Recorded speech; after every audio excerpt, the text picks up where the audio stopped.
American Comics. My Warhammer Simulator Chapter 851 to 875. Whoosh, whoosh, whoosh. Silver vine tendrils, like agile limbs, repeatedly extended and retracted from behind your broad back, coiling and strangling in a deadly dance, tearing apart the bodyguards who tried to use the silver vine tendrils for defense into a shower of blood and flesh. Normally, a well-trained bodyguard could control 3 to 6 silver vine tendrils, and as their combat skills deepened, elite bodyguards could independently control 9 silver vine tendrils. However, at this moment, approximately 100 shimmering silver vine tendrils were coiling and dancing around your massive body, absorbing the incoming fire from all directions for the numerous gladiator brothers and sisters following behind you. Under the cover of successive explosions and fire, a large number of panicked Nuceria civilians scattered like livestock facing a catastrophe. Your incredibly keen senses could clearly detect countless mortal troops, elite bodyguards, and even various high riders rapidly approaching your district. You endured the buzzing butcher's nails above your head and pointed out an attack direction to Clest, who had the highest combat power. That was the location of the armory, which all of you desperately needed at the moment. At the same time, you also had Onamamos and Yochuka led a group of brothers and sisters to the nearby streets to scavenge for ground vehicles they could drive and more food. Even though you had been tortured by the butcher's nails to the point of almost losing all humanity. But your remaining sanity understood that this city was definitely not something a group of underfed and ill-clothed gladiators could easily conquer. You must obtain certain supplies and then quickly escape this place to save your lives. At this moment, a high rider wearing a silver lion mask and with a pair of silver wings growing from his back suddenly appeared in your blood-red field of vision. These Nuceria slave owners, possessing various ancient technologies and even mysterious body modification techniques, were far more formidable and terrifying than their bodyguards. Buzz, buzz, buzz. The next second, a large circle of visible, terrifying sound waves continuously emanated from the high rider's tall body. Dozens of gladiator brothers and sisters who couldn't dodge had no chance to even struggle, their emaciated bodies completely turning into bloody dust and dissipating into the air. Even more terrifyingly, about a third of the city street, along with a large number of Nuceria civilians who had not yet evacuated from the battlefield, became a burial ground for these gladiators. Perhaps in the eyes of countless high riders, there was little difference between ordinary civilians who contributed harsh taxes and the slaves in the gladiator pits. Roar. You quickly let out an angry roar towards the distant high rider, hoping to attract his attention. With silver vine tendrils extending and retracting, you vigorously shook your massive body, charging towards the enemy like a bolt of lightning. Boom. Reacting incredibly quickly, you immediately dodged sideways, narrowly avoiding an incoming sonic attack. Having undergone countless combat exercises with Fulgrim, who wielded a sonic sword, you were already familiar with the fatal weaknesses of sonic weapons. You must seize the gap after the high rider releases a large-scale attack and pull him into your attack range. Bang, bang, bang. As one sonic attack after another continuously assailed you. More than a dozen silver vine tendrils, which had already switched to a defensive mode and quickly formed a silver-white shield in front of your massive body, continuously cracked and broke. You seemed to ignore this, merely instinctively tightening your grip on the huge axe in your palm. Crack. In an instant, you stomped on the street ground, your entire massive body suddenly leaping into the air, not only dodging the high rider's continuous sonic attacks but also forcefully cleaving the huge axe held in your palm into his tall body. Silver vine tendrils, like machine guns, continuously and fiercely shot at the high rider who was within arm's reach, preventing him from unleashing large-scale sonic attacks. Approximately 10 seconds later, this first high rider to arrive at the battle scene died an incredibly frustrated death under your attack, becoming the first high rider on Nuceria in countless years to die at the hands of a gladiator slave. You let out a deep, heavy gasp from your throat. The buzzing butcher's nails above your head seemed to have temporarily entered a dormant state. After quickly surveying the surroundings, you swiftly bent down to examine the high rider's remaining corpse. You finally found the ancient technological artifact capable of emitting large-scale sonic attacks, the silver lion mask he had been wearing on his face. You put on the silver lion mask without any psychological burden. Humph, ha. With the subtle sound you instinctively made, a sonic attack amplified countless times by the silver lion mask completely sent a group of approaching bodyguards flying. You once again moved your massive body, encircled by silver vine tendrils, unleashing wave after wave of terrifying slaughter filled with anger and resentment upon the surrounding Nuceria people. At the same time, after suffering approximately 100 gladiator casualties, Clest, relying on her anti-gravity spear for suspension, finally led her assault team to successfully breach the entrance of an armory. And Yochuka and others also found several ground vehicles that they, as slaves, could skillfully drive, as well as a large amount of food supplies. You immediately cut through the defense lines formed by groups of mortal troops and bodyguards, arriving before everyone, ordering them to carry away all weapons and equipment that could be taken. Subsequently, you, once again driving the numerous silver vine tendrils embedded deep in your back and completely transforming into a mobile killing storm using the silver lion mask, began to advance out of the city. According to the continuous intelligence reported by the Abomination Intelligence, more and more High Rider bodyguards were rapidly mobilized by the slave owners class. Many High Riders who controlled strange and ancient technologies also developed some interest and malice towards you, the uprising gladiator king. If you did not want to lead the remaining hundreds of brothers and sisters to be completely annihilated here, then everyone must escape this capital city. Only when everyone entered the vast red sand land could you, these slave gladiators, truly make a significant impact. Under the crimson sunset, gusts of fierce wind, mixed with fine red sand, continuously swept across the dry land.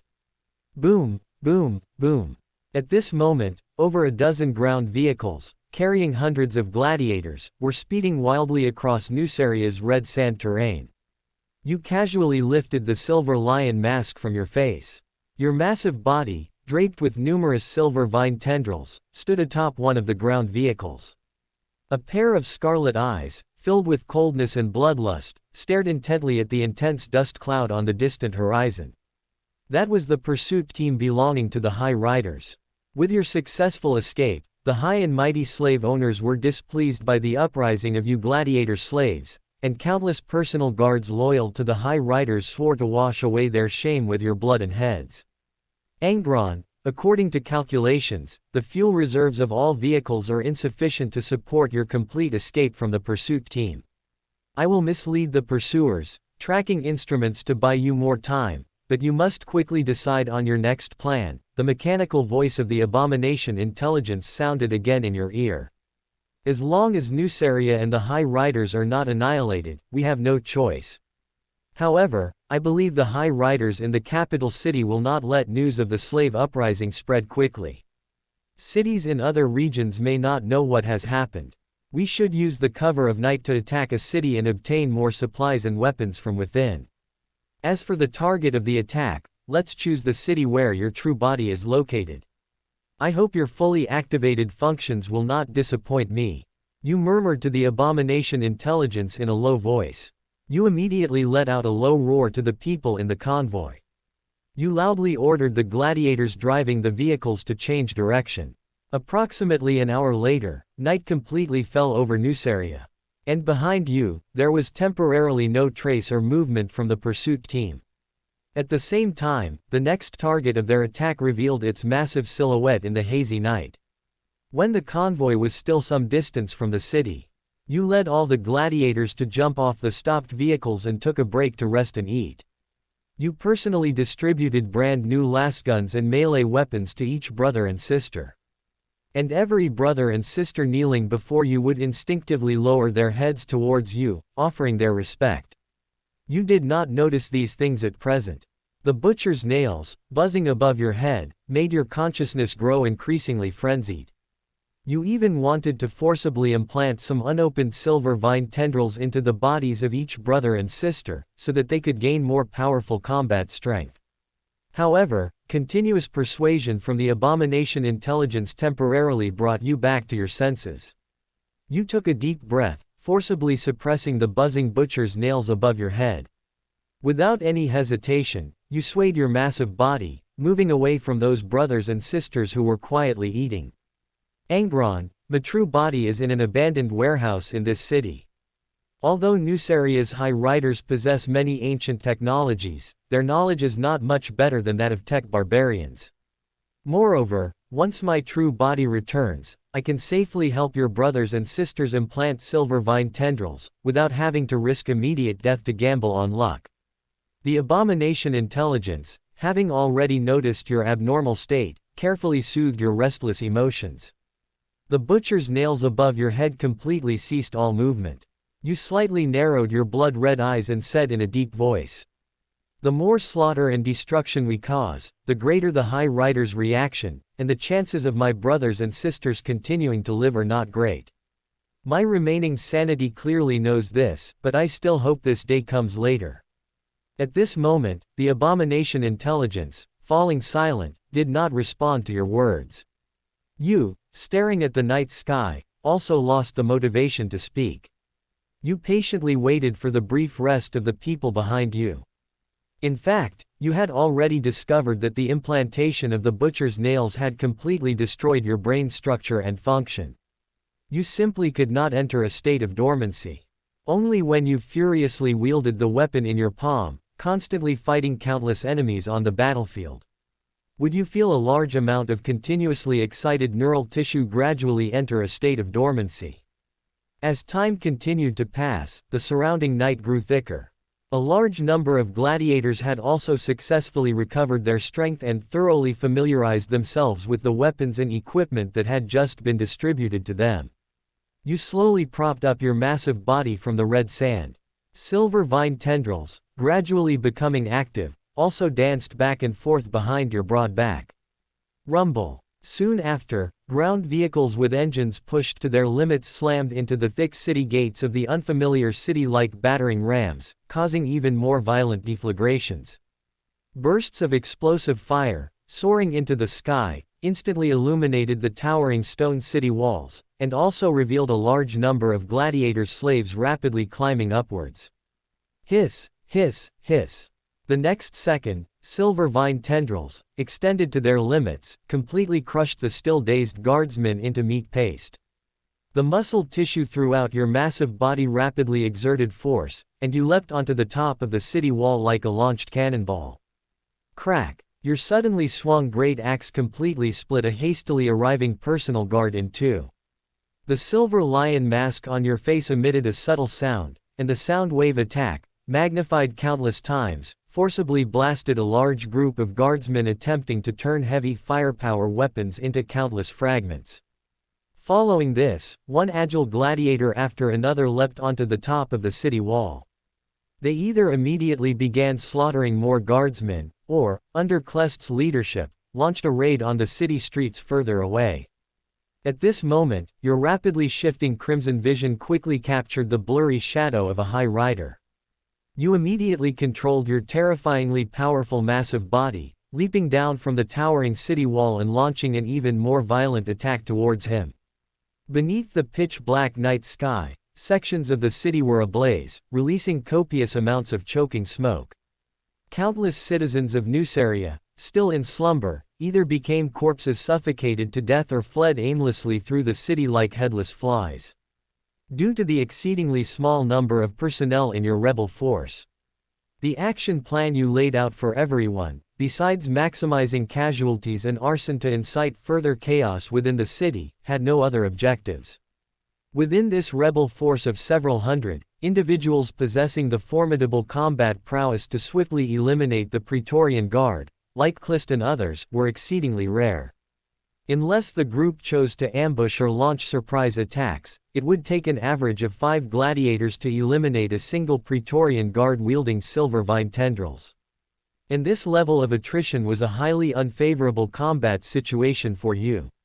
Rumble. Shortly thereafter, without any mental reservations, you unleashed a large-scale sonic attack in the center of the city streets.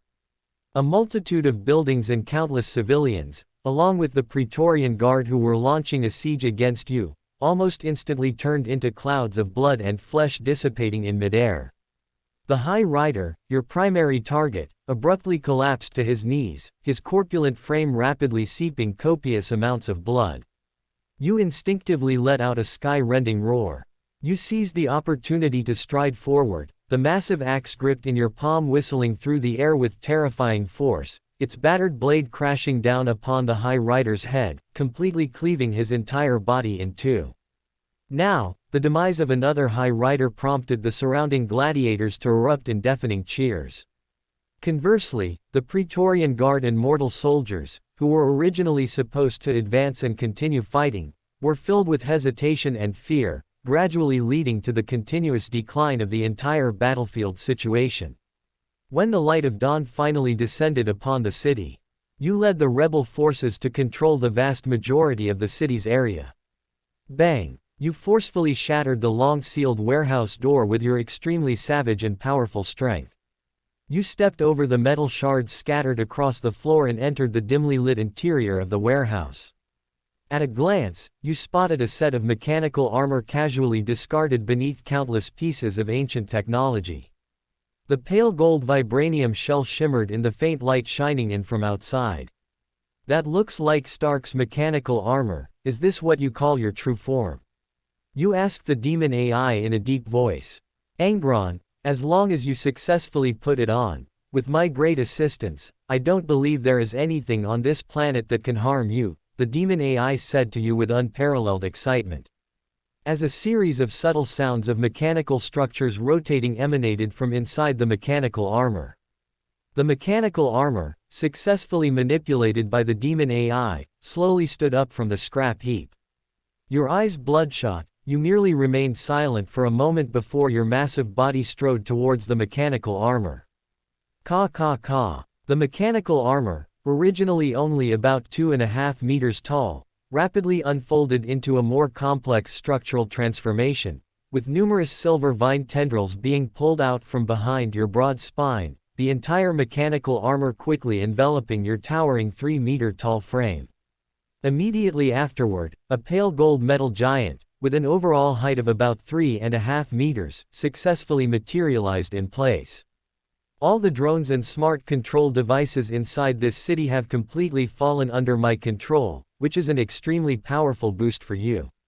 Furthermore, your brothers and sisters can also be safely implanted with silver vine tendrils, at least they won't easily perish when facing the Praetorian Guard.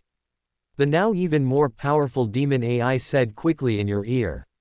Your eyes bloodshot, you slightly swayed your massive body covered in vibranium armor. A series of more familiar combat memories gradually surfaced in the depths of your mind. Heh, then let's do it, old friend, let us burn Nuceria to ashes together. You unconsciously revealed a twisted smile full of bloodlust at the corner of your mouth. The butcher's nails located above your head began to hum. But at the moment, you didn't feel much pain. The desire for slaughter seemed to overshadow the terrifying side effects of the butcher's nails. Soon after, wearing the vibranium armor, you personally implanted silver vine tendrils into each of your brothers and sisters. And these gladiators, who had been replaced with silver vine tendrils, were individually powerful enough to cope with those elite-level Praetorian guards. You quickly directed your brothers and sisters, who were learning to adapt to the silver vine tendrils, to scavenge a large amount of supplies and heavy firepower weapons from the city. After you believed that all the supplies had been collected almost completely, the increasingly cruel and bloodthirsty, you completely disregarded the desperate pleas of the remaining civilians and set them and the city's buildings on fire together. You and your brothers and sisters silently gazed at the burning city buildings and the painfully struggling human torches, with only the desire for revenge and intense killing intent in the depths of their bloodshot eyes. The destruction of a Nuceria city was never the end for you, but just the beginning. You quickly led the gladiators to board a series of hovercraft loaded with weapons and supplies, along with a fleet of drones belonging to you, and sped towards the next city. At this moment, the demon AI, which had successfully retrieved its armor true form, was constantly invading the entire Nuceria smart network, causing even greater damage. Although the High Riders, who had reacted, also launched resistance and counterattacks with other demon ice. But in the short term, the slavers were unable to track any trace of you. And you, who had successfully put on the vibranium mechanical armor, had already become a true humanoid killing machine. You didn't even need the help of the gladiators, you single-handedly broke through several small cities whose defense forces were completely paralyzed. You personally beheaded one High Rider after another, and also burned a large number of Nuceria civilians and the entire city to ashes. Just as you and a large number of brothers and sisters were savoring the pleasure brought by slaughter and revenge. A piece of information from the demon AI made you temporarily stop your offensive. About several hours ago, an extremely large space battleship arrived in Nuceria's near-Earth orbit. More importantly, a large group of metal giants wearing white-painted power armor, led by a golden giant, descended into the capital city of Deshay and held their first meeting with the High Riders. Your massive body was squatting atop a broken city wall. The giant axe, with more than half of its blade chipped, was casually hacked deep into the rock. Everywhere your blood-red eyes could see, there were scorching flames rising from burning buildings. Gladiators, with silver vine tendrils implanted in their bodies and most of their weapons replaced with the ancient technology of the High Riders, were herding large numbers of unarmed Nuceria civilians like flocks of livestock onto the red sand plains outside the city, forcing them to endure the cruel torture of the scorching sun. You did not burn these civilians and the medium-sized city, which you had conquered, to ashes. You simply chose to enjoy a moment of peace brought by revenge and carnage while waiting for some distant guests. As time passed, batch after batch of Nuceria civilians perished under the scorching sun. Buzz buzz buzz. Just then, two white-painted Thunderhawk transports slowly emerged on the heat-hazed horizon. You took a deep breath, trying to suppress the buzzing butcher's nails above your head. You waved your huge hand at your brothers and sisters, who numbered just over 200, signaling them to carry a large amount of supplies and temporarily leave this place of trouble. Soon after, two Thunderhawk transports, with their vector engines roaring, quickly landed in front of the hot corpses of numerous Nuceria civilians. Immediately following, a Custodes wearing adamantine power armor led an Astartes combat squad out of the cabin. They seemed oblivious to the corpses of the Nuceria civilians scattered around, even completely ignoring the cries for help from some survivors, and instead walked directly towards you, who were squatting on the broken city wall. Rumble. You instinctively bared a cold, bloodthirsty smile from the corner of your mouth. You slowly propped up your massive body, which gleamed with a faint golden vibranium luster, and like a meteor plummeting to the ground, you heavily landed on the red sand plains. We, all the Gene children of the Warhound's Legion, salute the great Gene Father. At this moment, the Astartes combat squad, wearing white-painted power armor, quickly stepped forward. All of them knelt on one knee without hesitation, lowering their entire heads towards you. Even the Custodes, who had fallen behind, immediately straightened his back and quickly bowed towards you. The Emperor's personal guard salutes Primarch, my lord. Good, very good. Where are my other children? Where is my entire legion? Immediately contact your flagship and have all Astartes begin the landing operation at once. You couldn't help but widen your blood-red eyes and roared at the people in front of you. The terrifying shadow cast by your massive body also enveloped several Gene children.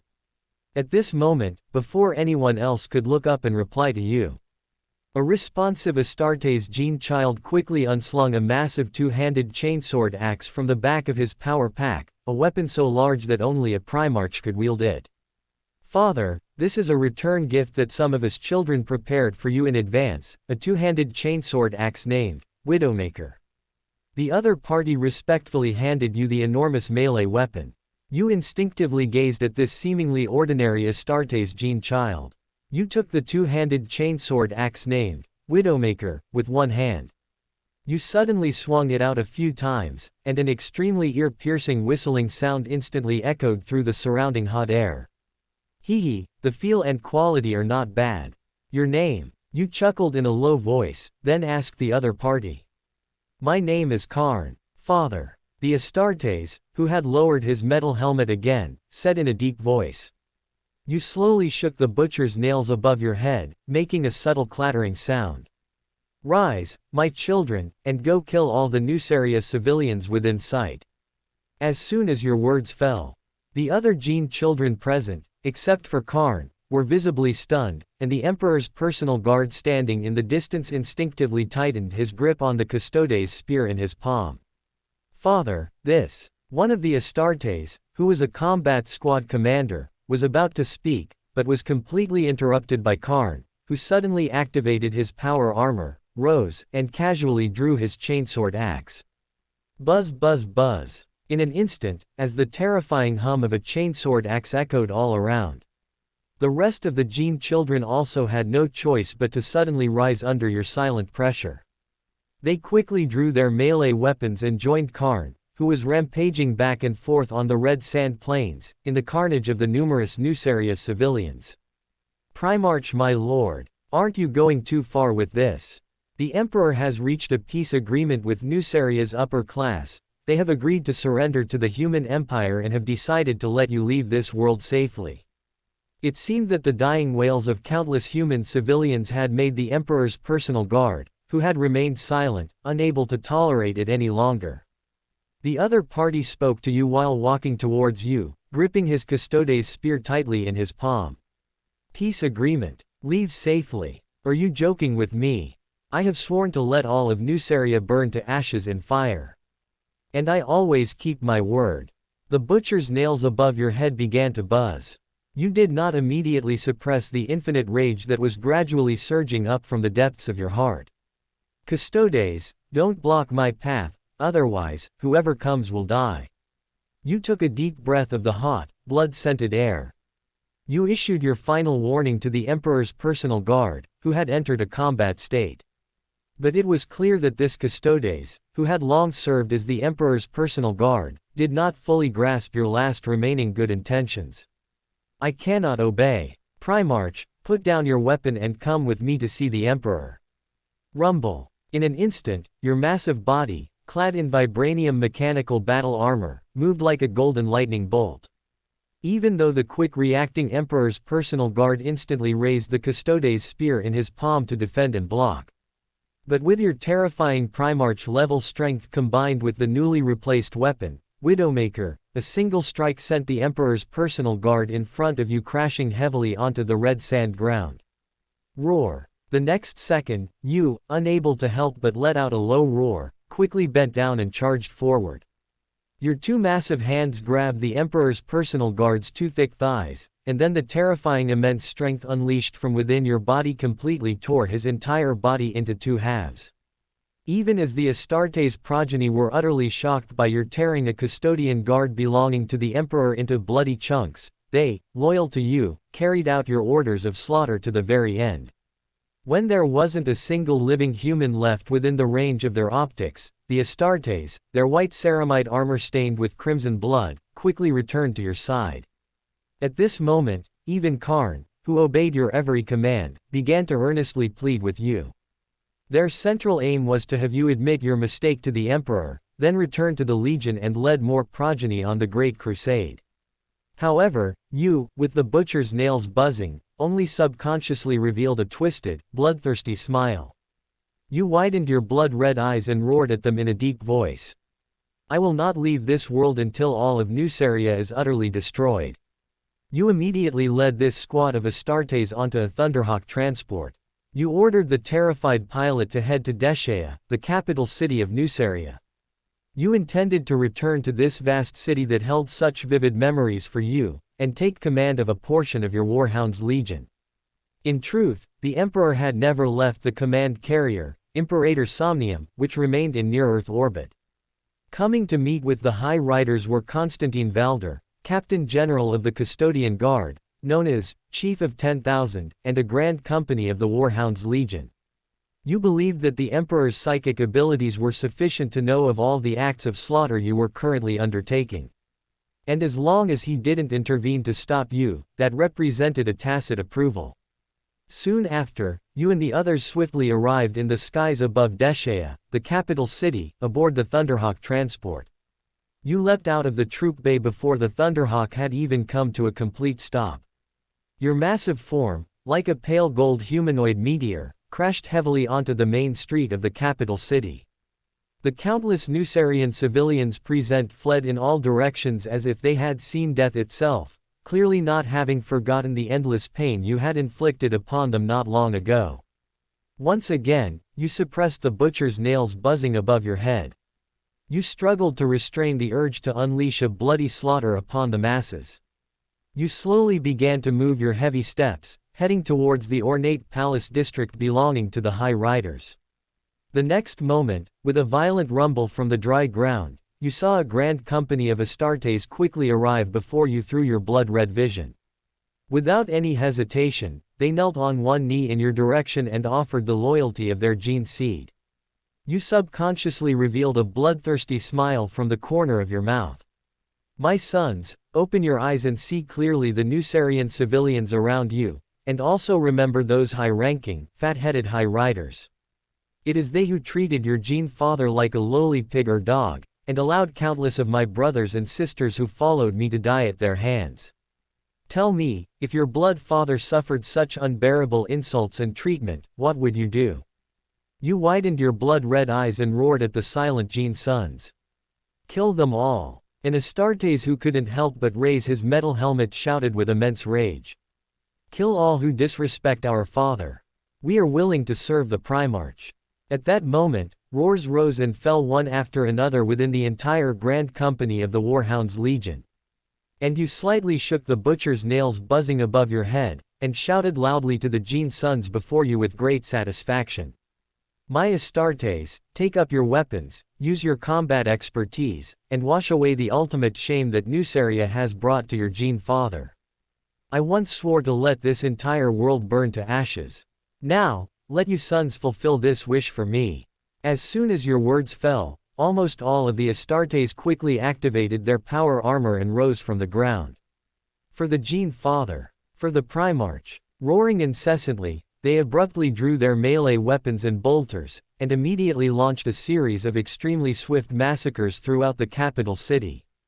Heh heh, cry for me, scream for me, and then die. And you, while opening your thick arms to feel the countless painful wails constantly emitted by the Nusarian civilians, continued to walk towards the ornate palace district belonging to the High Riders. Your butcher's nails were buzzing. You would use the blood and heads of countless High Riders to bring you a moment of peace. Rumble, rumble. At this moment, facing the sudden betrayal of the Warhounds Legion, many High Riders who had originally thought they had victory within their grasp had no choice but to hastily mobilize and join the chaotic battlefield. And the destructive power exerted by the abominable intelligence hidden inside the adamantium mechanical armor also gradually revealed itself. A large number of intelligent control machines that were originally personally controlled by the High Riders also defected at the last moment, and began to assist the Astartes in launching a fierce siege against the Nusarian Guard and the High Riders. Your massive body began to charge and sprint on the ruined streets filled with fire.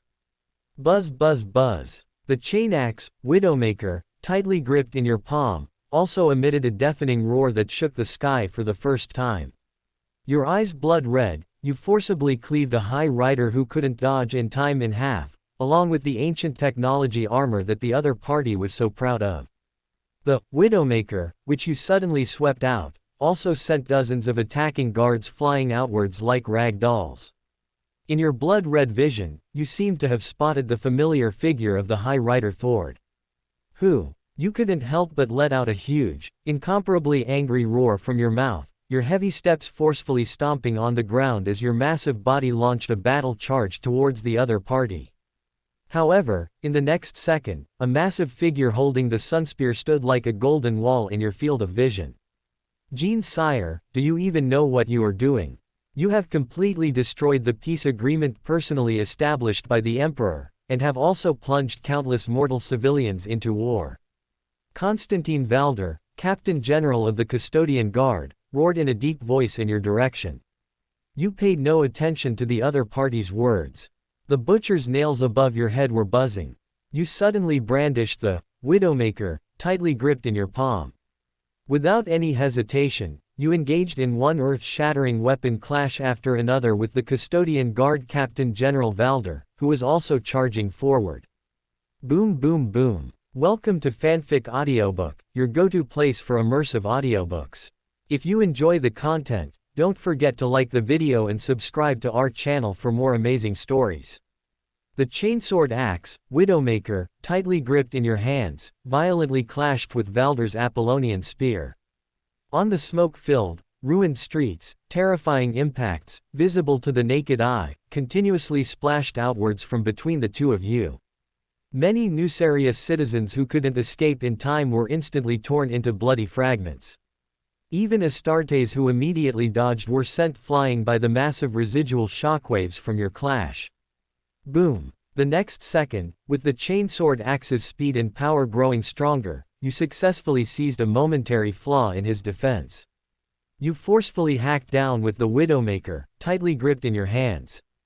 Countless rapidly rotating sharp teeth furiously gnawed at Valder's Custodes' power armor, emitting a harsh grinding sound while also splashing out large amounts of adamantium fragments, interspersed with sparks of fire. However, this was precisely a combat trap meticulously set for you by the cunning Valder. Reacting swiftly, he immediately moved his magnetic boots, completely breaking away from your sustained attack. Valder's Apollonian spear, which he had been tightly clutching in both hands, swung around his armored waist, then its spearhead heavily struck your vibranium mechanical power armor. Thump thump thump. Your massive body involuntarily retreated dozens of meters, forcefully shattering a large amount of building debris. Even though the vibranium mechanical power armor's surface was almost unscathed.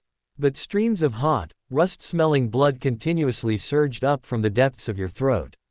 You had just realized that Valder's Apollonian spear could actually penetrate the powerful defense of the vibranium mechanical power armor, directly harming your flesh and blood body. You couldn't help but reveal an extremely excited, bloodthirsty smile on your distorted face. The butcher's nails on top of your head were buzzing. You once again tightened your grip on the chainsword axe, and your entire being launched an astonishing combat charge towards the unmoving Custodes commander Valder. If purely comparing combat skills, you were currently no match for Valder. As the chief of 10,000, the Emperor's personal guard, Valder was the strongest existence among countless Custodes. But with the intertwining and fusion of two Primarchs' memories, you quickly utilized Angren's combat strengths. Boom, boom, boom. You instantly wielded the chainsword axe, Widowmaker, tightly gripped in your hands, into a metal whirlwind indiscernible to the naked eye. Relying on a Primarch's terrifying strength and combat endurance, which far surpassed that of a Custodes commander, you forced Valder, who was continuously parrying the melee weapon's bombardment, to retreat. Buzz, buzz, buzz. At this moment, a large number of invisible code attacks from the Abomination intelligence also forcibly poured into Valder's Custodes' power armor like a torrential storm. Countless servo mechanisms erupted with a harsh buzzing sound, while also completely locking down his agile footwork, which had been deftly dodging, firmly binding Valder in place. Boom. With blood-red eyes, you swiftly stepped forward. Your forcefully swung chainsword axe once again heavily struck Valder's thick chest plate, directly knocking the immobilized opponent to the ground. The next moment, with no intention of stopping, you swung the Widowmaker in your hands again and again, smashing Valder, whose helmet was already shattered and blood was profusely overflowing from his mouth and nose, deep into the street pavement. However, at this moment, as your butcher's nails buzzed and you prepared to completely end Valder's life, a psychic wave, terrifying in both scale and quality, instantly came from the sky, and forcefully froze your entire massive body in place. Enough, stop. A calm male voice, impossible to discern whether it belonged to an elder or a middle-aged man, boomed in your ears. You suddenly widened your blood-red eyes. As the butcher's nails buzzed, grotesque blue veins bulged across your distorted face. You actually managed to slightly raise your head from the omnipresent terrifying psychic restraint, and with blood-red gaze fixed on the clear blue sky, you let out angry roars that echoed across the heavens. Tell me, When the people of Nuceria stimulated themselves with the lives of gladiators, did they stop? When those high riders treated me and my brothers and sisters as pigs and dogs, did they stop? Now, I am merely returning everything I once experienced. How dare you tell me to stop? Why? Your angry roar echoed like an invisible impact throughout the entire capital city. And the Astartes, who were engaged in the carnage of the Nuceria populace, seemed to sense the boundless rage of you, their gene father. Through their bloodline, they instinctively let out continuous battle roars, and their movements in wielding weapons noticeably quickened. Rumble, rumble, rumble. In an instant, the terrifying psychic power, which had originally targeted only you, rapidly spread across the entire capital city. Many Astartes who were still in combat, as well as the high riders and personal guards who were launching counterattacks, were completely restrained in place by terrifying psychic energy. Kneel. The calm voice from the Emperor once again resounded in everyone's ears. The countless mortal citizens present, as well as those restrained by the psychic power, knelt heavily to the ground without any resistance. However, even though your massive body was trembling slightly due to the continuous pressure of the terrifying psychic power, but your knees did not bend forward in the slightest. Never, with crimson blood overflowing from your mouth and nose, you couldn't help but widen your blood-red eyes, roaring madly at the Emperor, who had never appeared. I said, kneel. The Emperor's calm male voice seemed to contain a fleeting emotional fluctuation. In an instant, waves of incredibly terrifying psychic power once again crashed down from the sky. At this moment, apart from the numerous powerless mortal citizens who suffered no harm, countless Astartes, who were already on one knee, were forcefully slammed deep into the ground, while the high riders and personal guards were utterly crushed by the incredibly terrifying psychic power. Ah! You couldn't help but let out a roar from deep within your chest that echoed all around. Your massive body could no longer resist the Emperor's psychic power, and your entire being heavily knelt to the ground. Even your true consciousness could not withstand the omnipresent psychic fluctuations and was completely forced out of Angron's body. Your true consciousness seems to have successfully awakened. You can no longer feel the anger and pain that constantly entanglement in the depths of your mind. You subconsciously looked around, only to find that you were not on the streets of the capital city Deshea. Your massive body stood on a dry land made of countless fine red sands. You vigilantly drew the glowing green blood scythe from behind you, gripping it tightly in both hands. Brother, do you think all of this is fair? Just then, a voice that seemed full of weariness and boredom slowly reached your ears. You quickly turned around, driving your vibranium power armor. You saw an Angron, clad in blood-red Mars armor, slowly walking towards you, his twin chainsword axe, named Widowmaker, also tightly gripped in his hands. You subconsciously narrowed your eyes. You slightly lowered the blood scythe in your hand. Angron, if everything were fair, then there would be no brutal life and death wars in the Milky Way galaxy, and humanity and countless alien races wouldn't have to engage in endless slaughter, you said to him in a deep voice. Heh, you loyal sons and grandsons of the Emperor always have words to comfort yourselves. I haven't read much, so I'm too lazy to argue with you. Angron's massive body slowly stopped in front of you, and he looked at you and said indifferently. You're wrong, Angron, I'm not just loyal to the Emperor, I have my own views on everything. And you, apart from pure combat power and endless rage, have almost nothing. You slowly took a deep breath and shook your head at Angron. Heh, can you blame me? I didn't have Korax's innate technological knowledge and upbringing, nor Kos's pursuit and yearning for justice, nor Gilliman's complete and harmonious family education. When I descended upon Nuceria, I was just an ignorant infant, I knew nothing.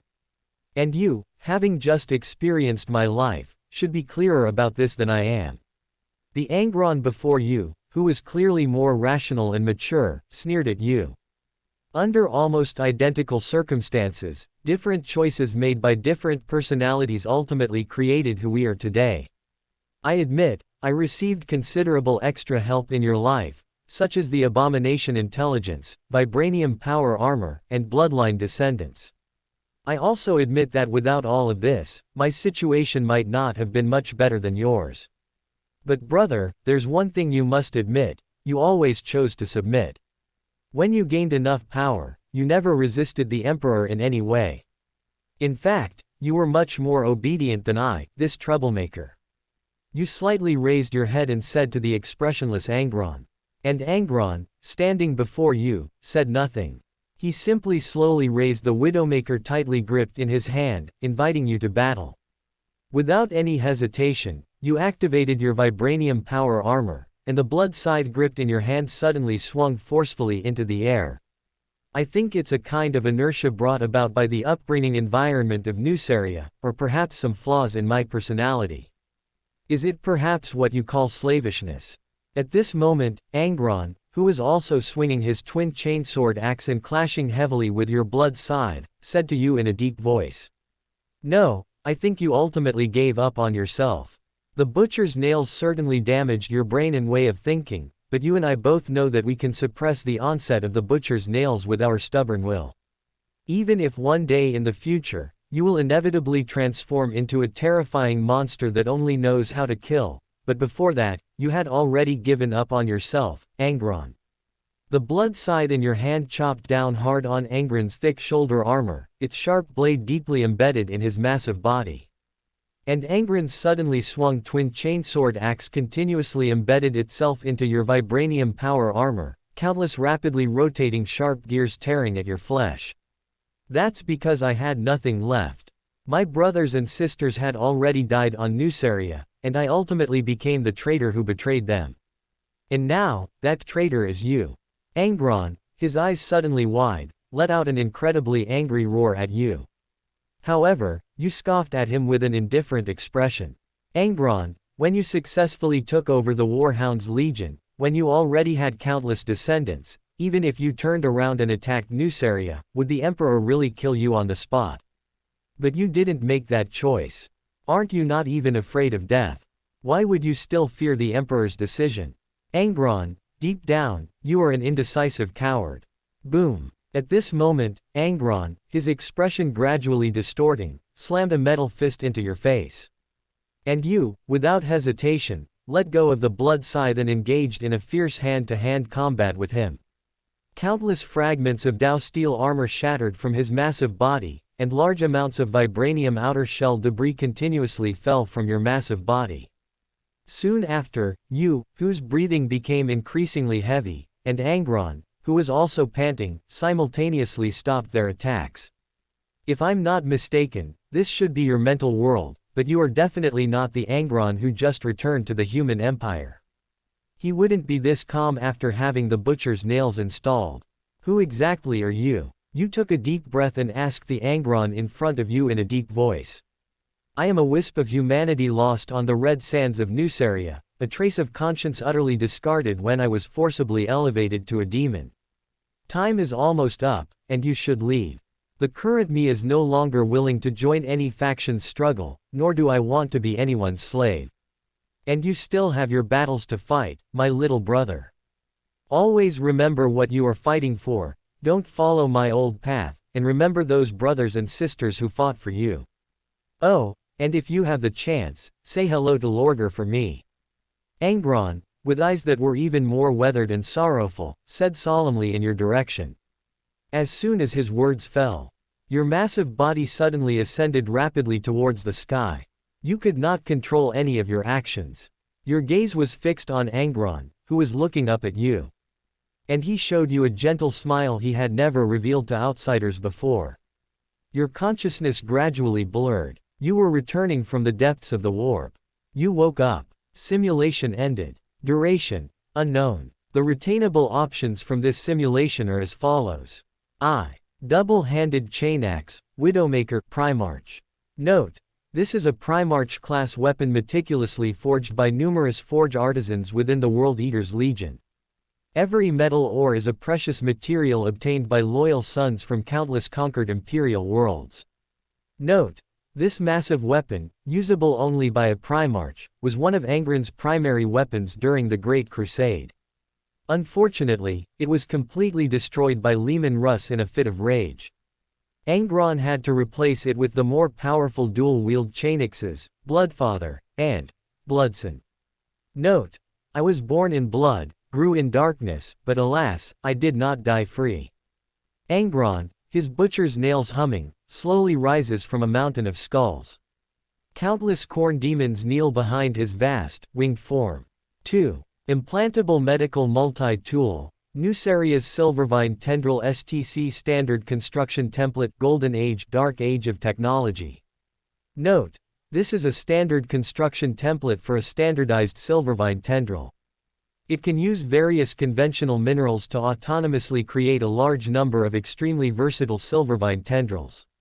Note: the rapid fall of humanity's Golden Age caused Nuceria, once a sanctuary of medical care, to become a barbaric world ruled by savages. Countless generations of inherited medical knowledge and precious technological artifacts were mercilessly destroyed by time. The implantable medical multi-tool, originally used by compassionate medical personnel for delicate human surgeries, became a weapon of slaughter given to the elite rider's bodyguards by the ignorant and cruel. Note: according to ancient technological records hidden deep within the Martian Mechanicum, records unknown to almost everyone, even the butcher's nails that the High Riders of Nuceria used to torment Angron may have been a powerful technological creation used to treat Psyker's uncontrolled abilities, rather than a terrifying instrument of torture that even the Emperor could not solve. Note: trust me, esteemed friends, only careful nursing can prevent the rampant spread of gene mutation diseases. Miss Nightingale says confidently, dozens of silver vine tendrils extending from her back. If her surroundings weren't littered with the dismembered limbs of countless patients, perhaps the dumbfounded space marines would believe her lies. 3. Muscle Enhancement Organ, Angron's Liberation, Primarch. Note: this is a muscle enhancement organ recultivated using the organ cells of Angron before his ascension to demonhood. It is small and exquisite, shaped like a billiard ball, and can regulate muscle growth hormones and stimulate the growth and development speed of muscles throughout the body over a long period. Note: it seems to have undergone the Emperor's enhancement and blessing. Note: its presence will gradually increase your already considerable physical strength to the limit of a gene seed Primarch. It may even completely surpass the Primarch level as you slowly age. Due to the silent blessing of Angron's remnant soul, you have also gained the special ability to absorb the pain and extreme emotions of others. You only need to master it, without having to explore it on your own. Note: I think when a person is angry for a long time, he will get used to it, that feeling will become comfortable, like old leather or a blanket, and finally anger will become so familiar that people can no longer remember other feelings. Little brother, learning to control anger and all negative emotions may be the only way out for us Primarchs. Angron's remnant soul, his massive body sitting cross-legged on the red sand, murmurs to the air. Note: a cold sun deep within the warp makes no sound. The Emperor seems unwilling to pay you any attention right now. This simulation consumed 3 throne tokens. Current throne tokens, 21. The simulation ended successfully. Luo Sha slowly opened his eyes. But the next second, a wave of phantom pain from the depths of his brain made him instinctively raise his hand to support his forehead. Huff. After Luo Sha confirmed that there were no butcher's nails or anything like that above his head, he subconsciously let out a breath. Luo Sha briefly reviewed the 3 rewards after completing the simulation. He was very satisfied with the arrival of the Silvervine Tendril STC and another enhancement surgery. Brothers, how was this experience? At this moment, Luo Sha quickly refocused his attention on Thor and AI Stark. Well, I must say this is a special experience that can be called a miracle. The Emperor's power is unimaginable, and it has given me more ideas about the data code and wide range of uses of super artificial intelligence. AI Stark said in Luo Sha's direction. Before he could finish his words, he complained to the silent Thor. I say, Thor, how did you become a bad guy after you descended? Luo Sha and I were tormented by you. However, AI Stark's words made Thor shake his head slightly. He slowly said to Luo Sha and the others. In fact, whatever you experienced has nothing to do with me, because I did not descend with you. I went to a more distant timeline and established a solid friendship with a humanoid race called the Space Dwarves, and even accidentally helped them survive a genocide crisis. Huh, that High Rider wasn't you, it seems it was just the same name. As for the Space Dwarf race, I've only heard of their name, but I haven't actually seen them. What's the situation there? Luo Sha was slightly stunned, his eyes widened. He completely let go of the things he had experienced. Luo Sha then began to inquire about the intelligence of the space dwarves from Thor. It is said that the High Council of Terra had some interactions with the upper echelons of the space dwarves, and to some extent, the two sides could even be considered allies of the same origin. However, Luo Sha, as the regent of the dark side, could not view things so simply. Thor slightly sorted out his thoughts and shared some of the things he knew and saw with Luo Sha and Ai Stark. The political system of the space dwarves is various leagues. Each league is composed of dwarf clans and tribes of all sizes. Within each tribe, there is also an ancestral core called Voden, secretly guarded by countless dwarves, which they even use to guide the entire tribe's development. However, according to Thor's knowledge and understanding, the so-called ancestral core, Voden, is actually an ancient super-artificial intelligence, not much different from the current Ai Stark. Inside the Gemini Island base, within Luo Sha's private room, with a calm expression on his face, Luo Sha casually opened the simulator page, his fingers selecting all the rewards on it. Buzz buzz buzz. As another enhancement surgery, Angren's relief, was implanted into his massive body out of nowhere. Luo Sha, his eyes widening slightly, could clearly feel every muscle tissue throughout his body being reactivated and then rapidly growing.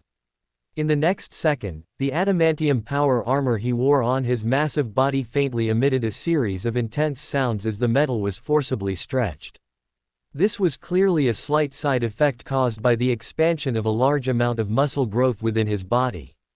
After everything was temporarily strengthened, taking a deep breath, Luo Sha casually pulled out a small team of automatic servo robots from the storage page and began disassembling the adamantium power armor on his massive body. It seems that this set of power armor needs to be reforged by Redditus again. It just so happens that I also obtained the STC template for the Silver Vine tentacles. Let's see if I can add any new technology. In addition, I estimate that my physical strength has reached the level that a normal Primarch should possess. It can even be said that I am much stronger than Guilliman. Should I be considered in the upper middle range of all Primarchs?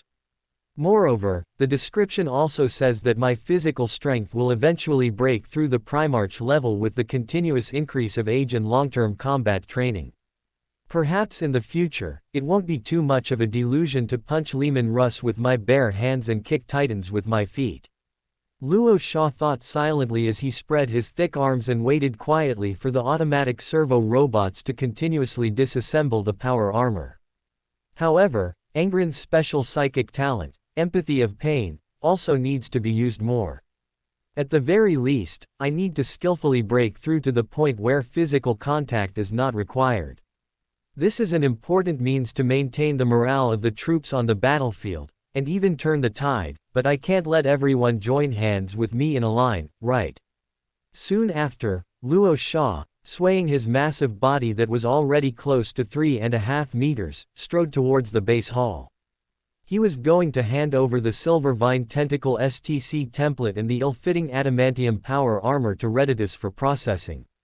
In addition, Luo Sha also wanted to discuss more important matters concerning the Human Federation with the Iron Man David-led Round Table Council.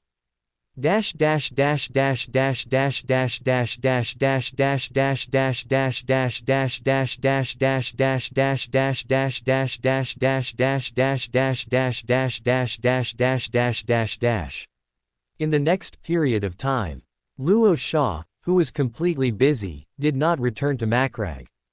After calculating the time for the next Chaos Blessing, he also fully reserved more development space for the homeworld. Now, the homeworld Terra has completed the de facto unification, and the farthest exploration base has also reached Mars.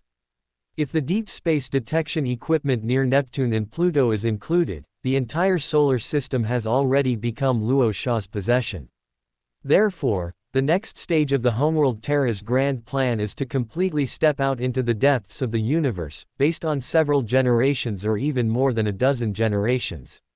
Even though the Human Federation led by Luo Sha now is not as obsessed and crazy as the Human Empire, and wants to completely exterminate all alien races upon seeing them.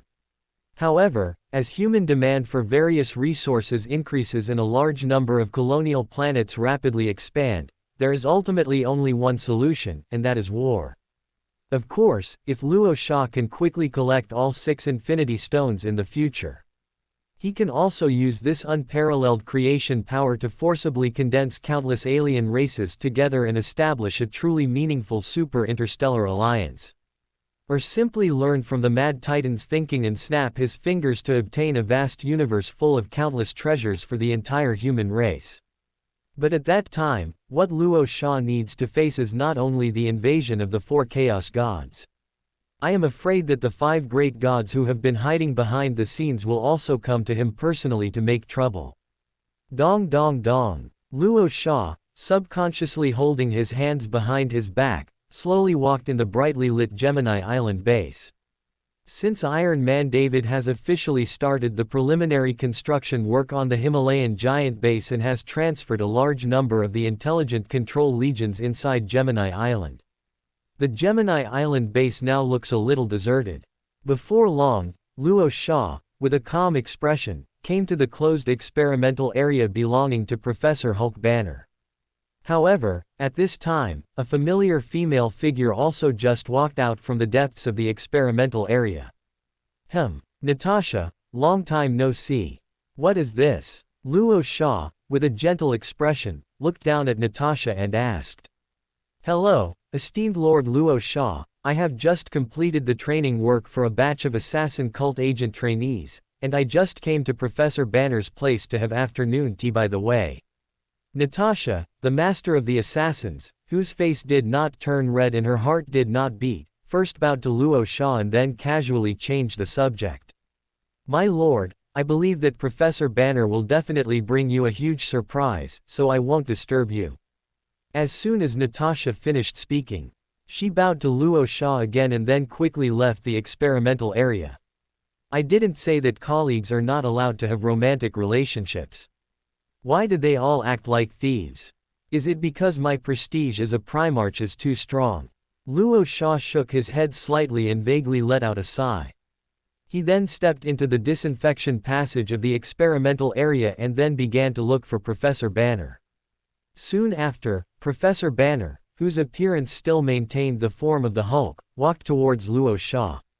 The other party immediately said with an excited expression, Primarch Lord, our plan has succeeded. I already guessed it. Then tell me about the specific situation of the giant Raven Guard.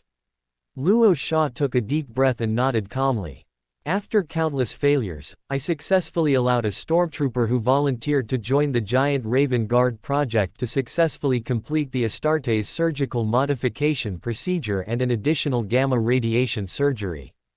The other party's name is Craig. He served as your stormtrooper guard for a long time, but that's not important. What's important is that Craig's existence laid the only foundation for the subsequent giant Raven Guard reproduction project. That is, the giant Raven Guard needs to use mortals who have undergone multiple physical enhancements or special physical superpowers as the material base. Only in this way can they survive the surgical modification procedure completed within a short period of time. And once they have undergone the intense stimulation of gamma radiation, the giant Raven Guard will successfully obtain the special talent to transform into a shadow gamma giant. From a specific data perspective, the physical strength and reaction speed of the giant Raven Guard are several times greater than that of a normal Astartes. Even after becoming a shadow gamma giant, this gap will widen even further. Most importantly, the giant Raven Guard can even be immune to a certain degree of physical damage. As long as the brain and spine are not completely destroyed, the giant Raven Guard is immortal. Inside the experimental area, on the training ground, a massive black giant Raven Guard, wearing only a pair of gray shorts, stood in place. Countless precision instruments, specifically designed for testing, firmly surrounded him. Luo Sha, with his thick arms crossed, and Professor Banner, the Hulk, with a solemn expression, stood at a nearby observation post. The next second, fully armed automatic servo robots, carrying various weapons and equipment, arrived on the training ground. Under Professor Banner's command, they quickly began various test plans on the giant Raven Guard Craig in front of them. Buzz buzz buzz. Beams of scorching laser, powerful enough to melt flesh, bounced off the giant Raven Guard's exposed skin, leaving only rapidly dissipating red scars. Immediately after, the automatic servo robots set up their bolters and began a continuous bolter bombardment on the massive black giant Raven Guard. Boom boom boom. However, after the countless explosions and flames completely subsided, the black giant Raven Guard, still standing in place, appeared completely unharmed, with only faint ripples of paint black shadow emanating from his skin. My Lord Primarch, I have already had Redditus combine the advantages of the Terminator power armor and its Micron Knight Titan to redesign a new power armor suitable for the giant Raven Guard, with the only requirement being that it must be able to cover the giant Raven Guard's normal form and transformed form. And as you can see, we giants, born from gamma radiation, are the elite of native Terra in terms of physical defense. The only problem currently is that whether the giant Raven Guard transforms or not, their ink-black skin color is difficult to change significantly. Professor Banner took a deep breath and watched as the massive black giant Raven Guard, having finished the test, returned to his normal state, though his skin remained a dark black color. He looked at Luo Sha beside him with a slightly embarrassed expression. Luo Sha, narrowing his eyes, nodded at the giant Raven Guard Craig and then said, "These are minor matters, harmless.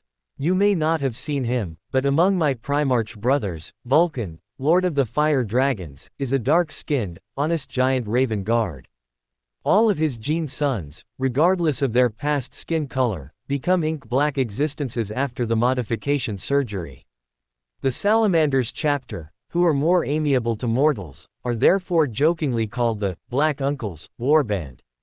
By the way, Banner, if we start mass-producing giant Raven Guards now, what kind of output can you provide me?"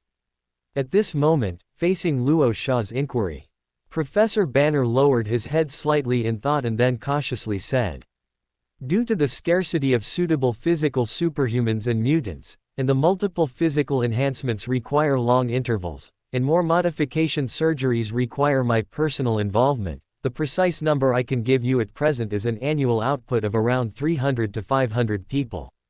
If the number is higher, I fear it may cause a large number of casualties or even fatalities. Then let's maintain the current output for now. I still have some time before I leave native Terra.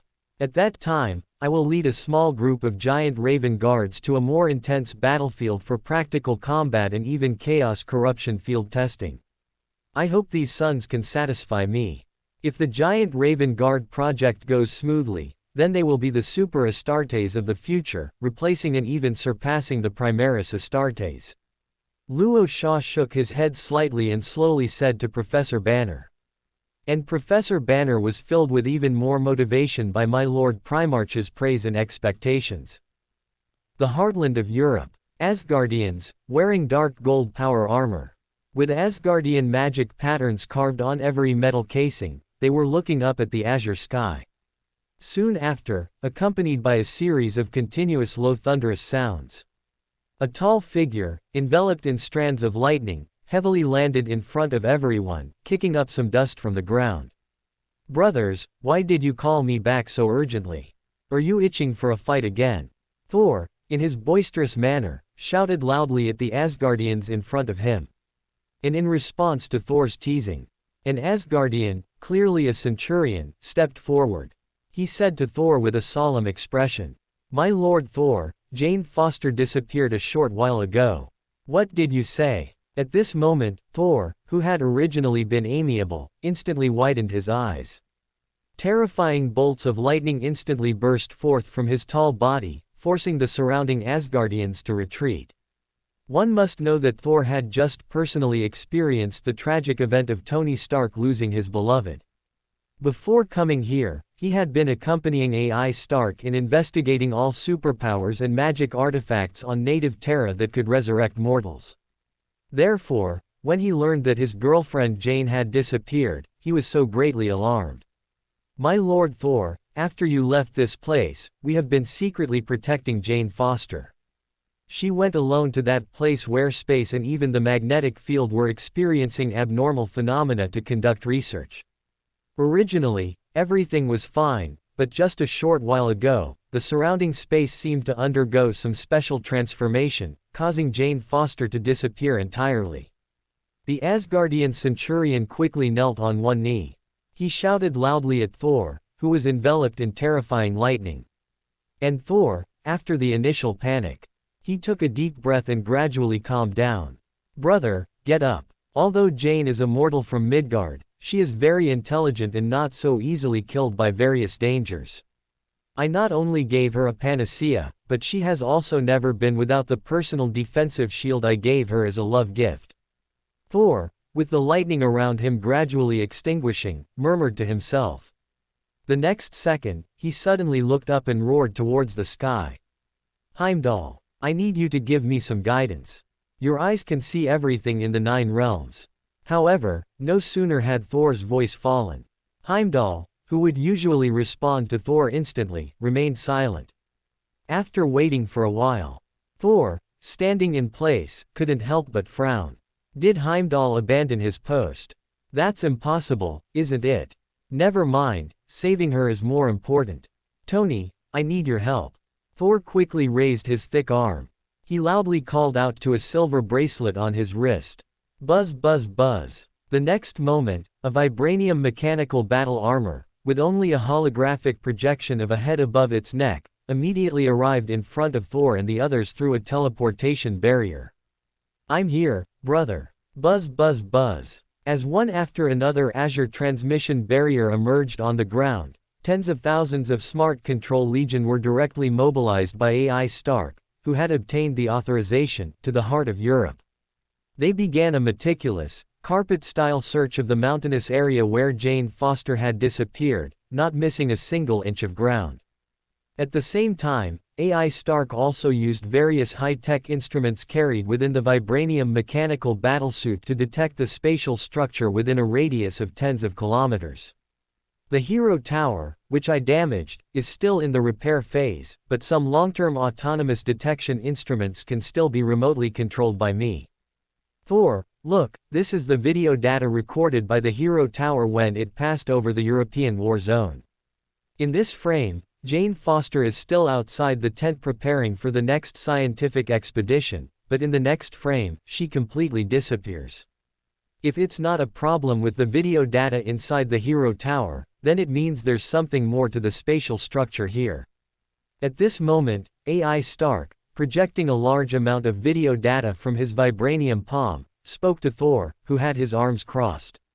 Perhaps sensing Thor's hidden emotional fluctuations, AI Stark, who almost never experiences negative emotions, tried his best to comfort him. "Thor, don't worry, we've got this.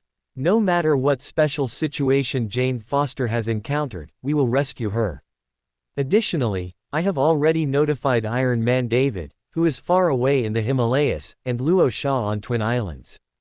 If the situation changes, Luo Shah will immediately use the Mind Stone and the Space Stone to find Jane Foster's whereabouts. I believe in the power of the Infinity Stones. No matter whether she is still on Earth or not, she will certainly be safe and sound. Tony, I understand everything you're saying, but I just can't control the anxiety in my heart." Thor, who was tossing Mjolnir back and forth in his palm to relieve his mood, shook his head and said, "And it's not just Jane's disappearance that's bothering me. Heimdall, who has never made any mistakes, hasn't responded to my calls. I'm worried that there might be some other problems on Asgard. Thor, do you remember what I told you back then? Asgard, as a space city, relying solely on the Bifrost Bridge for teleportation to facilitate personnel movement is a big problem in itself. Once the person in charge of the Bifrost Bridge has an issue, and your father, Odin, isn't there, then Asgard will become a completely sealed, even isolated and helpless dead end. Even traveling by spacecraft would take a very long time. Oh, I'm sorry. I didn't mean to add more to your anxiety. Since I became a super artificial intelligence, my way of thinking has changed somewhat, and I don't quite understand the atmosphere of conversations anymore. At this moment, hearing AI Stark's words, Thor, who had tried his best to maintain a calm expression, could no longer hold it. He tightly gripped Mjolnir in his palm and flew with a roar towards the mountainous area where Jane Foster had disappeared. And AI Stark quickly controlled the vibranium mechanical battlesuit to jet up from the ground, following closely behind. Hey, Thor, we don't know what's happening there yet.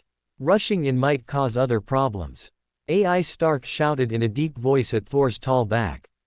I can't wait another second. If you're afraid to die, then you go back first. I can handle everything alone. Thor, with his red cape fluttering, accelerated his flight without looking back. Helpless, AI Stark could only make a remote report to Iron Man David, and then he too accelerated his flight speed. Boom. Soon after, Thor and AI Stark landed heavily on the ground. They cautiously began to explore the unfamiliar area ahead.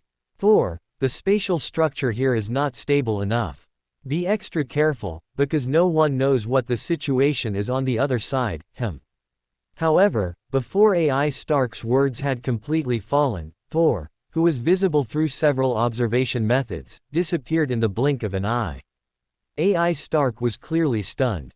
Then, he immediately and unhesitatingly controlled the vibranium mechanical battlesuit to charge forward.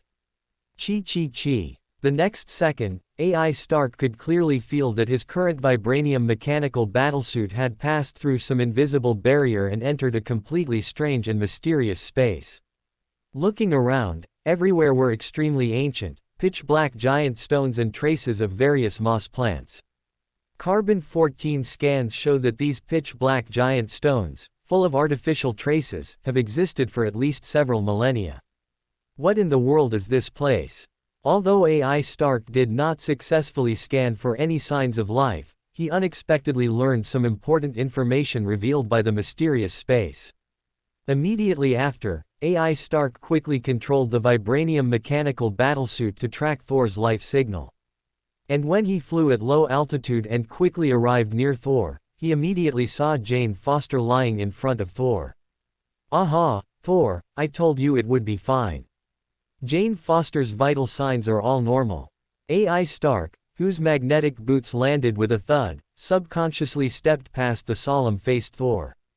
He was just about to control the vibranium mechanical battlesuit to lean down and check more about Jane Foster's condition when Thor's warning quickly entered AI Stark's audio receiver. Tony, watch out. Watch out. Watch out for what? AI Stark, who had just extended a vibranium hand, subconsciously turned his head and asked. Chi. At this moment, wisps of dark red, incredibly viscous, strange substance instantly erupted from the unconscious Jane Foster. In an instant, Thor, tightly gripping Mjolnir in his palm, quickly jumped backward, continuously dodging the dark red substance that was rampaging around. And AI Stark, whose vibranium hand unfortunately came into contact with the dark red substance, immediately noticed that the vibranium material, which could be said to be indestructible, instantly vanished into thin air, completely devoured by the large amount of dark red substance. What the hell is this? Decisive, AI Stark then controlled the vibranium mechanical battlesuit to sever his arm for survival. Anyway, he had now become a digital life form. A mere vibranium mechanical battlesuit was just a metal shell that could be replaced at any time. Tony, if I'm not mistaken, this is the ether particle my mother told me about. It's a precious treasure my father, Odin, seized from the Dark Elves when he defeated them in his youth. Of course, if what Luo Sha told me is completely accurate, then the ether particle also has a name we are more familiar with. That is, the Reality Stone. The deepest, layered dimensional space, temporarily unreachable by those on native Terra. A massive golden giant, holding the infallible Gungnir, was engaged in an incredibly fierce battle with a planet-sized eye demon monster on a dying sun. The terrifying repercussions of their clash continuously stimulated the dying sun beneath their feet. And also caused this flickering star to spray out wisps of destructive power capable of annihilating some smaller dimensions. Just within the colorful void not far from the warring parties, Ancient One, looking much older than before, was enveloped from head to toe in time runes formed by green energy.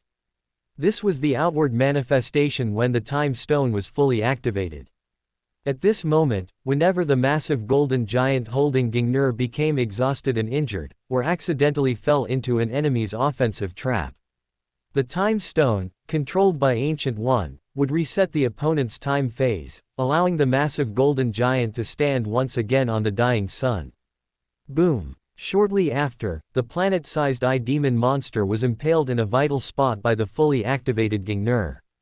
Its immense corpse began to slowly fall onto the dying sun, and the massive golden giant quickly shrunk its slightly dim combat body, returning to the elderly appearance of Odin. However, Odin's ancient armor was not only tattered, but his left arm was also empty. The corrupted eye demon is dead, and another tendril of chaos invasion has been temporarily severed by us. Ancient One, where is the Emperor? Odin, who had crossed countless spaces in a single step, arrived before Ancient One. With specks of blood on his snow-white beard, he asked Ancient One, who slowly opened her eyes. The snake god Set went back on his word, violating the guardian oath he made with us previously. The Emperor went to demand an explanation from him. I estimate she will be back soon. Ancient One, devoid of emotional fluctuation, waved her hands back and forth, allowing the activated time stone to temporarily enter standby mode. And as her words fell, the sudden roar from this dimensional space caused the two individuals present to instinctively turn their gaze. Boom! Immediately after, a blurry figure, enveloped in wisps of black mist and wearing golden power armor on her massive body, was dragging a terrifying snake body large enough to fill a medium-sized dimension, continuously moving forward by treading on the colorful void. Our guardianship plan has failed. The snake god Set was secretly corrupted by Slaanesh and ambushed the Lord of the Purple Dimension, causing the Purple Dimension to completely fall. The only safe stronghold in the outer dimensions has been lost. The Lord of the Crimson Universe, Sidorak, was too reckless and was severely wounded by Khorne's power. He completely sealed the entrance to the Crimson Universe. Dormammu, too, felt fear and completely retreated into the dark dimension. Currently, only the ancient Shadow Chiyu demon god and the great Luo heaven she conquered are willing to fully assist us, while the Olympian gods only wish to live in debauchery, completely lacking fighting spirit. The Emperor, whose words were clearer than before, instantly arrived before Ancient One and Odin. She casually set down the terrifying snake body she had forcibly dragged back and spoke to the people in front of her. I told you long ago, these dimensional demon gods will never unite, even when facing death. Why did you bring back the corpse of the snake god Set? Do you plan to eat it? At this moment, Odin, taking a deep breath, snorted coldly towards the Emperor. I will execute the backup plan. The snake god Set's skeletal body, combined with the scattered corpses of other dimensional demon gods, can be used to construct a bone throne to channel psionic energy. I will massively steal the psionic power of my other self and transform many unowned and even owned dimensional spaces into a dimensional Great Wall to guard the real universe. Since these selfish dimensional demon gods are unwilling to cooperate with us, then let their lives become the cornerstone for solidifying the real universe. The Emperor slightly turned her still blurry face. She had already made a more ruthless choice for the future of the dimensional demon gods. Emperor, this is an extremely dangerous decision no matter what. I remember you once said that what you left here was your already scarce humanity, while your other self almost only had divinity. You might be completely assimilated by your other self because of this. We are running out of time. You can no longer borrow the magic power belonging to Vishanti, which means they have chosen another faction, and the Chaos Gods are also our enemies. We will inevitably be attacked from both sides in the future, with no allies whatsoever. The Emperor, who had long anticipated this, quickly turned around. She raised a huge palm. Wisps of endless psionic fluctuations overflowed from her palm, gradually beginning to strip the terrifying snake body of the snake god Set. And after Odin observed for a period with a solemn expression, he also casually selected suitable dimensional demon god corpses from his many collections. Finally, Ancient One, letting out a faint sigh, also joined in the construction of the bone throne. Soon after, a bone throne, with the snow-white bones of the snake god Set as its foundation and supplemented by the skulls of more nameless dimensional demon gods, appeared before the three of them. Once I sit on the bone throne, I will be unable to move or disperse my consciousness for a short period. All matters in the real universe will be left for you to handle. The Emperor gave some final instructions to Odin and Ancient One. Then, she skillfully stepped onto the countless snake bones and skulls, and her massive body slowly sat on the bone throne. Boom! Instantly, this dimensional space, which could connect to countless dimensional entrances, seemed to undergo an incredibly intense and terrifying tremor. Psionic fluctuations, like a mountain collapse and a tsunami, were completely released from the Emperor's massive body. And as the one-armed Odin and the tense-faced Ancient One instinctively raised their vigilance, preparing for any situation, their eyes seemed to vaguely see, due to the psionic fluctuations, beyond the real universe and even countless dimensional spaces, to the firmament above. Just above a super-large, egg-shaped bubble completely enveloped by layers of transparent crystal walls. A warp rift, too massive to be simply calculated by data, was slowly tearing open, with countless mysterious and weird warp scenes repeatedly condensing and dissipating around the rift. And around a cold sun that continuously emitted golden light.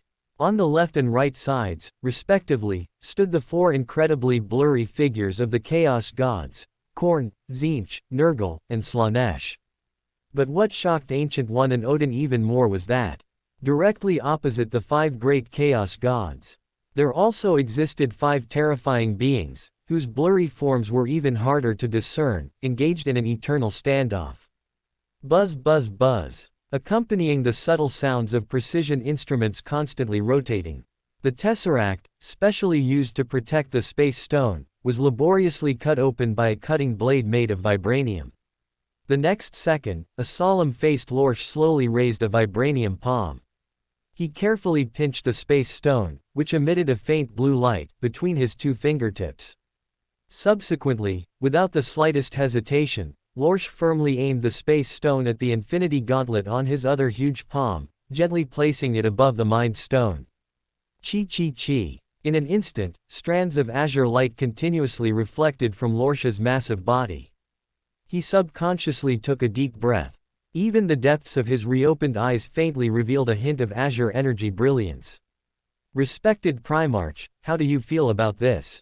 At this moment, Reditus, who had been floating in midair, slightly lowered his flying altitude. With red light flashing in his eyes, he curiously asked Lorsch, who was carefully feeling the space stone. I feel okay, at least I haven't noticed any significant burden on my entire body, and I can clearly sense the existence of every spatial structure, and I can even teleport myself to any corner of the universe with just a thought. Lorsch, squinting his eyes, shared his feelings with Reditus. After Reditus asked some more questions about the Infinity Stones, Lorsch, who had just put on his brand new vibranium power armor, also provided detailed answers one by one. Buzz buzz buzz. Before long, Lorsch clenched the Infinity Gauntlet into a fist and then slightly rotated it. His entire massive body was instantly enveloped by an azure teleportation portal. And after Lorsch slowly stepped out of the teleportation portal, Fulgrim and AI Stark, who were standing in place, as well as Thor and Strange, who had solemn expressions, also revealed themselves. Strange, how is the treatment progressing? Can the magic of Kamar Taj extract the ether from Jane Foster's body? After Lorsch nodded slightly to the crowd, he then asked Dr. Strange, who had a tightly furrowed brow. Although the mages on Kamar Taj should be the first batch of humans on native Terra to come into contact with the Infinity Stones, this reality stone, which has been processed into the ether by the Dark Elves, has never been seen by the mages. We don't even know how the Infinity Stone was reprocessed and forged. Since my many spells are ineffective against it, Wong has returned to Kamar Taj to search for more ancient books and materials. He should be able to bring us some good news. Just as Strange's words fell, Thor, with his arms crossed over his thick arms, stepped forward and said to Lorsch, "Lorsch, the ether is consuming a large amount of Jane's life force. If it is not extracted as soon as possible, I fear she won't live much longer. Don't be anxious, brother, let's temporarily use the panacea to sustain the life force that Jane is consuming. Our material reserves are sufficient. If it really doesn't work, we can also temporarily store Jane in a stasis field to buy us more time." Lorsch raised a vibranium palm. He soothed Thor's always tense and anxious emotions. Immediately afterwards, Lorsch stared at the crowd and said indifferently, "Our current task is to try our best to turn this sudden incident into a good thing. After all, we have obtained another Infinity Stone. Moreover, the appearance of this third Infinity Stone in this situation is also something we could not have foreseen, which means that, apart from the Time Stone controlled by Kamar Taj, there are currently already 4 Infinity Stones on native Terra. Although I really want to collect all the Infinity Stones in one go, I also have to say that this is not a good sign. If this news leaks into the universe, I'm afraid it will attract many terrifying enemies one after another. I believe that the Mad Titan Thanos will be the greatest threat among them." Just as Lorsch's words fell, Fugrim, who was standing aside, also spoke up. "Although we have already established early warning devices on the edge of the solar system, and we have also launched a large number of unmanned exploration ships into deep space, we do not have a suitable intelligence network, and we know almost nothing about all the information in the native universe. I suggest immediately dispatching an advance fleet, letting an Astartes company lead a portion of mortal agents to establish a base deep in the universe to collect more intelligence information for native Terra." At this moment, regarding Fugrim's proposal, Lorsch, squinting his eyes, nodded slightly and said, "This is indeed a big problem. Later I will have the Raven Guard Great Company specifically responsible for this matter. The assassins, intelligence agents will cooperate with the Astartes, actions."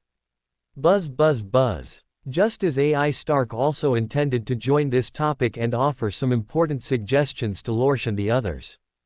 As a circle of sparking teleportation portals quickly appeared in the crowd's field of vision, the slightly chubby Wong slowly stepped out of the interior of the teleportation portal. He first greeted everyone present separately, and then said to Strange and the others, who had widened their eyes, "According to the information I found from the ancient materials left behind by the Ancient One, the Reality Stone, which has been processed into the ether, was once a powerful artifact of the Dark Elf Empire. They once plunged the entire universe into an extremely long dark age, relying on the terrifying power of the Reality Stone. In other words, if we want to extract the ether, then the Dark Elves, who are most familiar with the ether, are the best candidates, but now there is no trace of any Dark Elves in the entire universe. They have been thoroughly killed off by the Asgardians of that time to some extent. Of course, as the Asgardians who successfully annihilated the Dark Elf race and even sealed the Reality Stone, they are also the most familiar with the ether. Thor, perhaps your Asgard can provide us with some important assistance." Just as Wong's words fell, Thor, with a tightly furrowed brow, took a deep breath, and he said in a low voice, "Now the god King Odin is not inside the immortal palace at all. I believe that apart from him, no one can use powerful force to forcibly extract the Infinity Stone, and I also cannot contact Heimdall, who is in charge of the Rainbow Bridge, even if I can take Jane back to Asgard. Wait, my mother. Mother Frigga also participated in that war of annihilation against the Dark Elves. Even a large number of ancient stories about the Dark Elves were told to me by her. She will definitely be able to completely free Jane from the life threat brought by the ether. It seems that we must return to Asgard." Asgard, Bifrost Bridge. With a low hum, a deep blue portal instantly transported several massive figures above the Bifrost Bridge, which was constantly flowing with multicolored light. "Jane, this is Asgard. To be honest, every time I return, I feel that Asgard truly lives up to its name as my home, Thunder God Thor, because both the air here and the ancient aura emanating from various objects make me feel more at ease. Thor, carefully holding Jane Foster in his strong arms, let out a sigh of emotion. Before Jane Foster, who had already partially recovered her senses but still appeared somewhat weak, could even ask him a question, AI Stark, not far away, couldn't help but point forward and complain.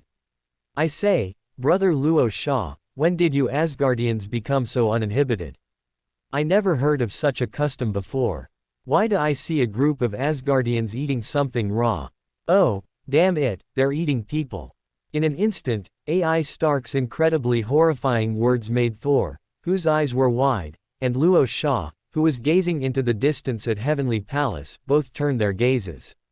Right in the center of the long bridge of the Bifrost Bridge, a large group of Asgardians with tattered golden armor were squatting on the ground, feasting.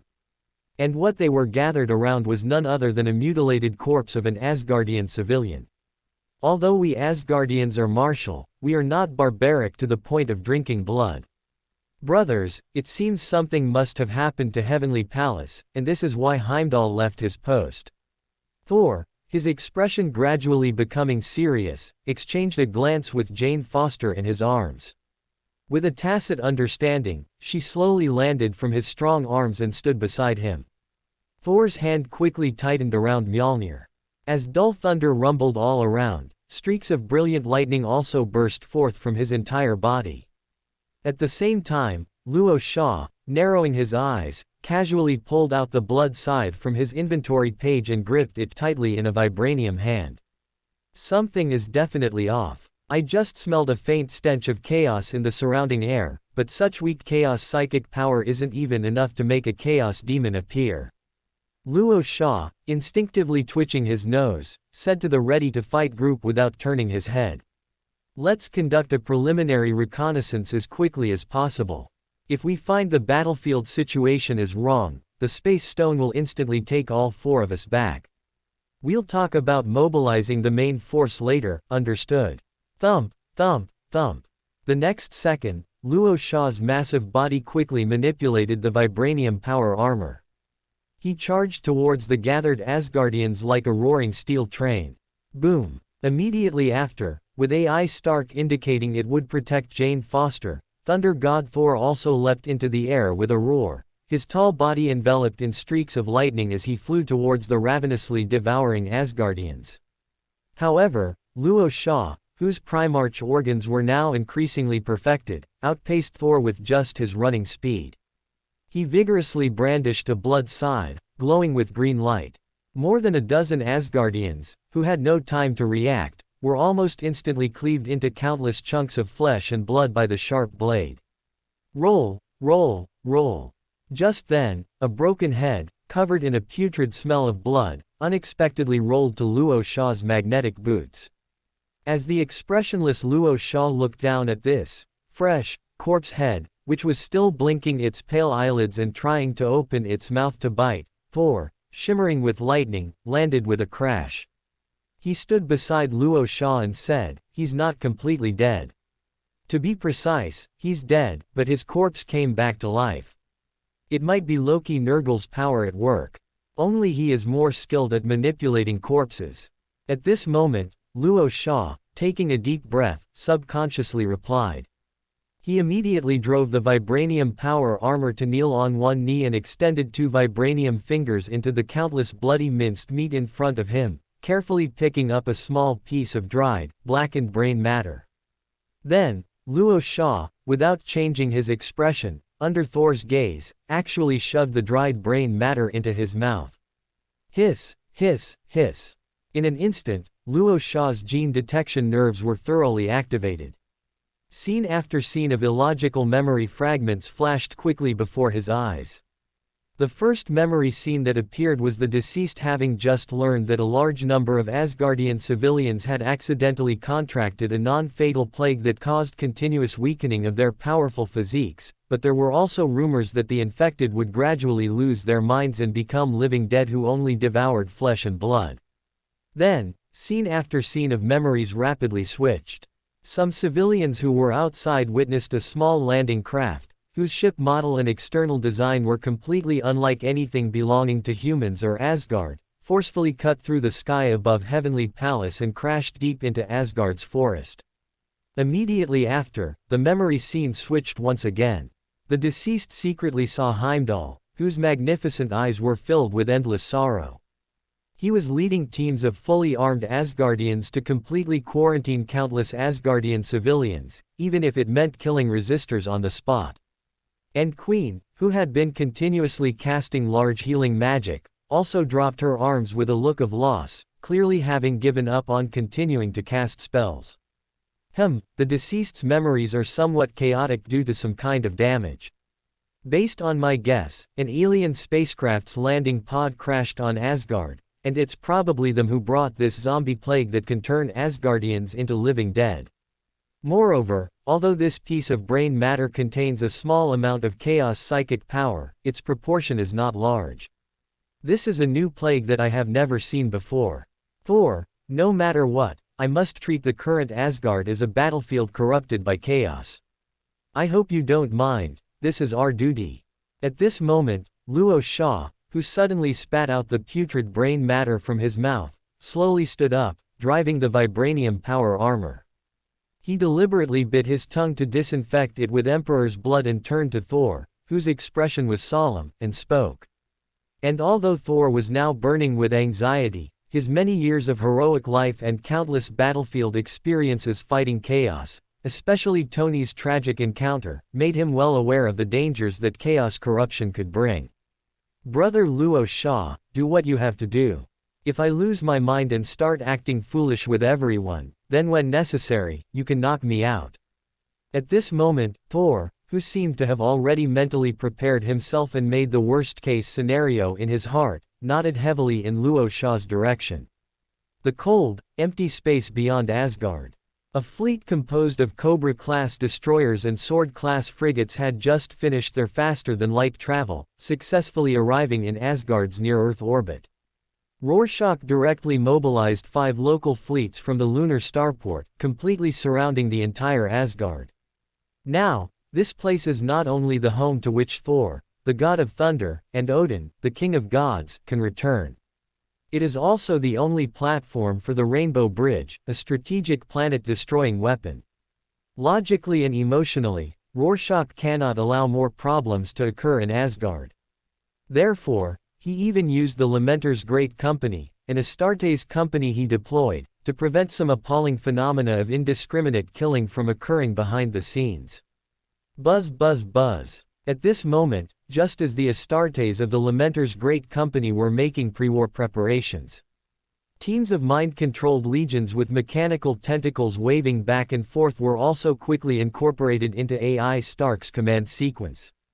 Because this time Asgard is facing the zombie plague, an invisible threat that can spread, Rorschach simply did not mobilize mortal troops. Instead, he let the mind-controlled legion take on the role of cannon fodder, which would be consumed in large quantities. Soon after, every street in the Asgardian city leading to the palace was filled with mind-controlled legions, closely followed by the Lamentors wielding various heavy weapons. As Rorschach gradually issued sweeping orders, one after another, menacing clawed fiend mechs were the first to enter the surrounding streets. They even broke directly into the interiors of buildings, attracting and driving out any possible living dead zombies. Sure enough, it wasn't long before many clawed fiend mechs encountered a large number of Asgardian citizens who were originally sealed within the buildings. Now they had already undergone mutations, becoming living dead zombies who only knew how to devour flesh and blood, and who were completely devoid of reason. CHHCHHCHH. In an instant, clawed fiend mechs wielding chainswords clashed fiercely with the living dead zombies for the first time. The Asgardians' physical qualities, far surpassing those of humans, had also become their most powerful weapon of resistance. This also led to the extent of the mind-controlled legion's losses far exceeding AI Stark's expected level. However, at this time, Rorschach and Thor, who had already advanced deep into Asgard, hoping to find Queen Frigga and any survivors, also encountered some huge troubles that were beyond their plans. Rumble rumble. Along with a deafening roar as an Asgardian palace wall collapsed. Three-horned monsters with heights of about 3 meters, whose overall appearance looked extremely terrifying, suddenly appeared in Rorschach and Thor's field of vision. Dark elf curse warriors. This is impossible. Weren't they completely exterminated by Odin, the king of gods? Thor, whose eyes suddenly widened, let out a low roar subconsciously.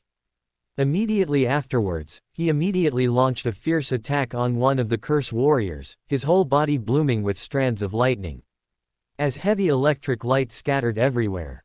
Rorschach, squinting his eyes, also abruptly rotated the infinity gauntlet on his adamantium hand. He wanted to use the powerful power of the Mind Stone to control these curse warriors in front of him. Kill Thor, the god of thunder, kill Thor, the god of thunder. Destroy Asgard, destroy Asgard. But after the power of the Mind Stone completely entered the spiritual world of the three curse warriors. These curse warriors, who only had mission objectives and no self-awareness, could not be forcibly manipulated by external forces at all. So, Rorschach took a deep breath and abruptly clenched the blood scythe in his other palm. He then drove the adamantium power armor to launch a combat charge towards several curse warriors. Bang! And just as Rorschach launched his attack, Thor, who had just started a fierce fight with a curse warrior, was suddenly blasted away by the opponent. Judging only from the level of physical strength and defense, the combat power currently displayed by these curse warriors is probably several times more than Thor himself. Whoosh whoosh whoosh. At this moment, even Mjolnir, Thor's hammer, which was thrown out casually by Thor, who was still flying backwards, and whose power was enough to shatter a mountain, was actually casually lifted and thrown away by the curse warrior who continued to pursue him with an indifferent attitude, completely smashing several buildings on the periphery of the palace. Crack! In the next moment, the blood scythe, tightly gripped in Rorschach's palm, was forcibly embedded into the huge body of a curse warrior. He was about to take advantage of the situation to pull back his melee weapon and completely chop the other person's entire upper body into 2 pieces. Another curse warrior not far away also quickly stepped forward with an incomparably terrifying aura. A huge iron fist clenched tightly suddenly slammed towards Rorschach's head. Bang! Rorschach, reacting quickly, abruptly raised the infinity gauntlet, colliding head-on with it on the attack path of the opponent's huge iron fist. In an instant, visible, intense shock waves splashed outward from the air where the two sides were fighting. More terrifying power, with nowhere to vent, was quickly released through the crumbling ground around the magnetic boots, which was gradually cracking. Crack crack crack. At this moment, Rorschach, whose hands were simultaneously grappling with 2 curse warriors, bit his teeth subconsciously. The muscle tissue inside his huge body was being squeezed out of every ounce of strength. Even inside the adamantium power armor, there was a loud buzzing sound from a large number of servo devices entering a state of limit. Roar! Rorschach, whose huge body suddenly emerged with black shadows, let out a roar that resounded through the sky. The blood scythe, tightly gripped in his palm, was abruptly pulled back inward by him, completely cutting a curse warrior's upper body in 2.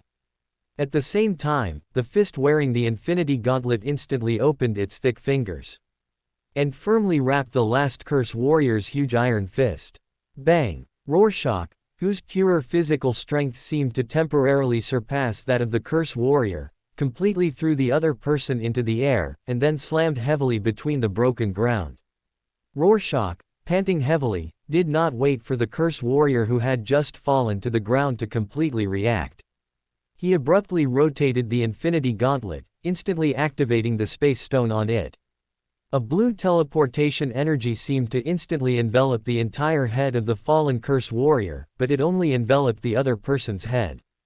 Poochie. And as the teleportation energy suddenly disappeared, the curse warrior who had just fallen to the ground only left behind a headless corpse that was constantly twitching.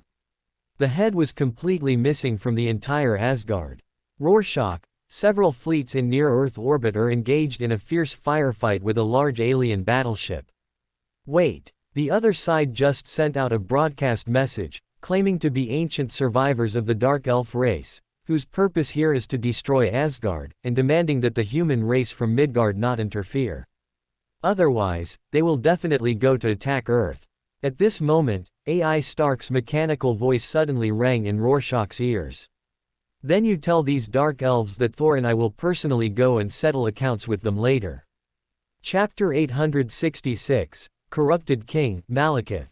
The Dark Elves, home ship, the Shadow King. A tall figure with his hands behind his back stood alone on the dimly lit, spacious bridge. He observed the countless squadrons of carrier-based fighters engaged in fierce battles with the massive fleet outside the porthole with a cold indifference, as if looking down upon all living beings. Every dazzling burst of fire blooming in the cold depths of space represented the complete loss of an ancient compatriot, or a relative, from the already sparsely populated Dark Elf race. However, Malekith, the sole leader of the Dark Elves and the last king, did not seem to care much about this. He only occasionally let out a long sigh, or a few indistinct, low murmurs. Boom boom boom. Just then, a dark elf with skin as pale as snow entered the spacious bridge, breaking the long-maintained darkness and silence. Malekith, what exactly do you want to do? We clearly agreed to try to destroy Asgard only with the carefully cultivated terrifying plague, and not to personally risk joining this meaningless war. Haven't you forgotten the difficult situation the Dark Elves are in now? Do you know that a whim of yours requires hundreds or thousands of our compatriots to pay the price with their precious lives? In addition, the countless blood debts we have committed in the depths of the universe have already alerted that Mad Titan, and perhaps he is now tracking our whereabouts. Shut up, Algrim. I don't want to hear that guy's name. Unfortunately, the Dark Elf Algrim didn't finish speaking. Malekith abruptly interrupted his subsequent words. The next second, Malekith, faintly exuding wisps of green mist all over his body, slowly turned his tall body around. However, what appeared in the dim light was a bizarre face covered with countless green pustules and half a curved antler. In fact, Malekith was clearly in a special state after being forcibly interrupted during his promotion to a demon prince.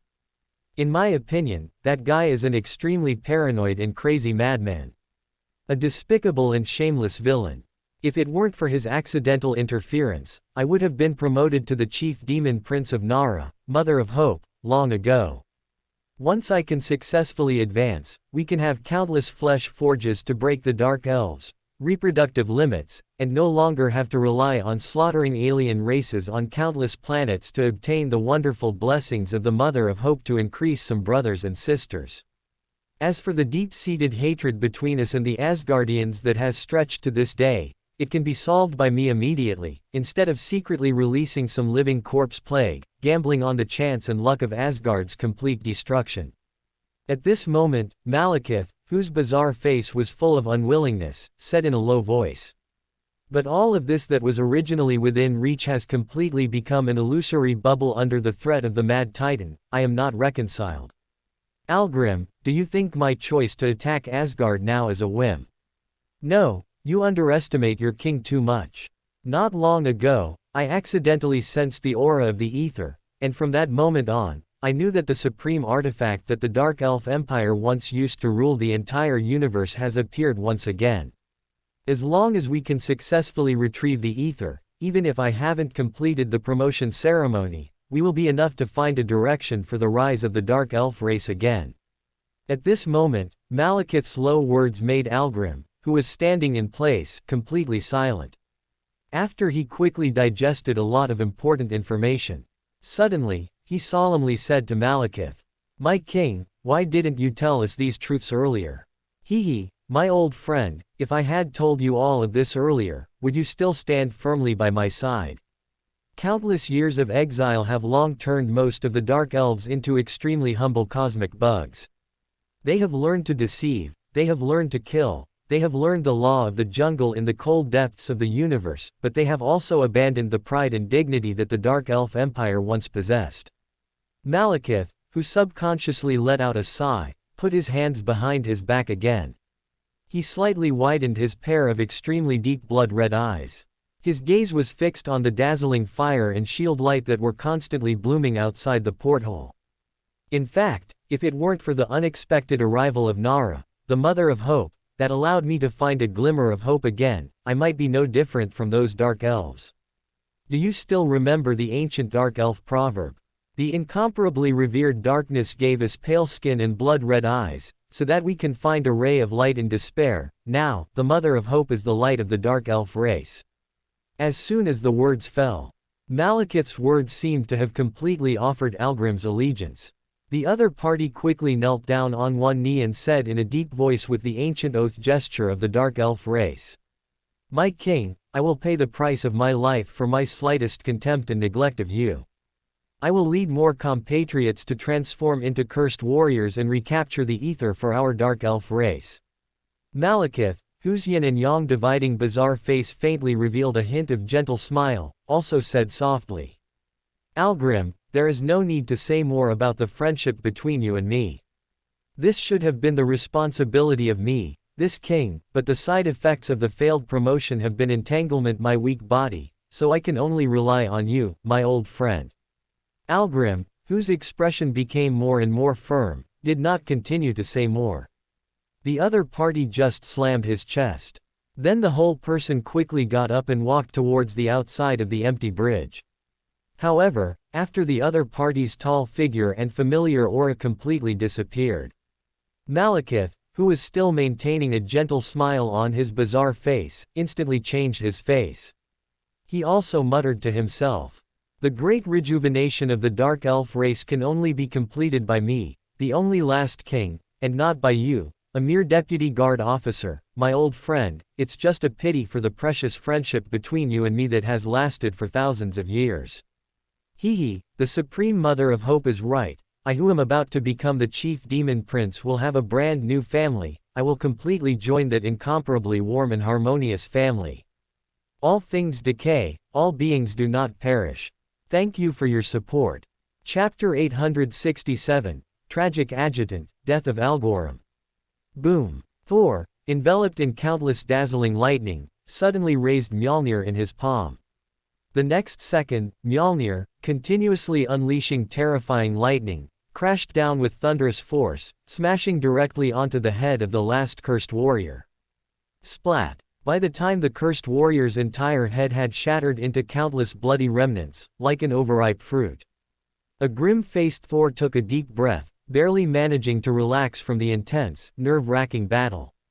At the same time, Luo Sha, holding his blood scythe, drove his vibranium power armor closer. He immediately began to tell Thor about the Dark Elves' attack. Luo Sha also subconsciously analyzed that the living corpse plague currently rampant in Asgard was likely also the malicious handiwork of these fellows.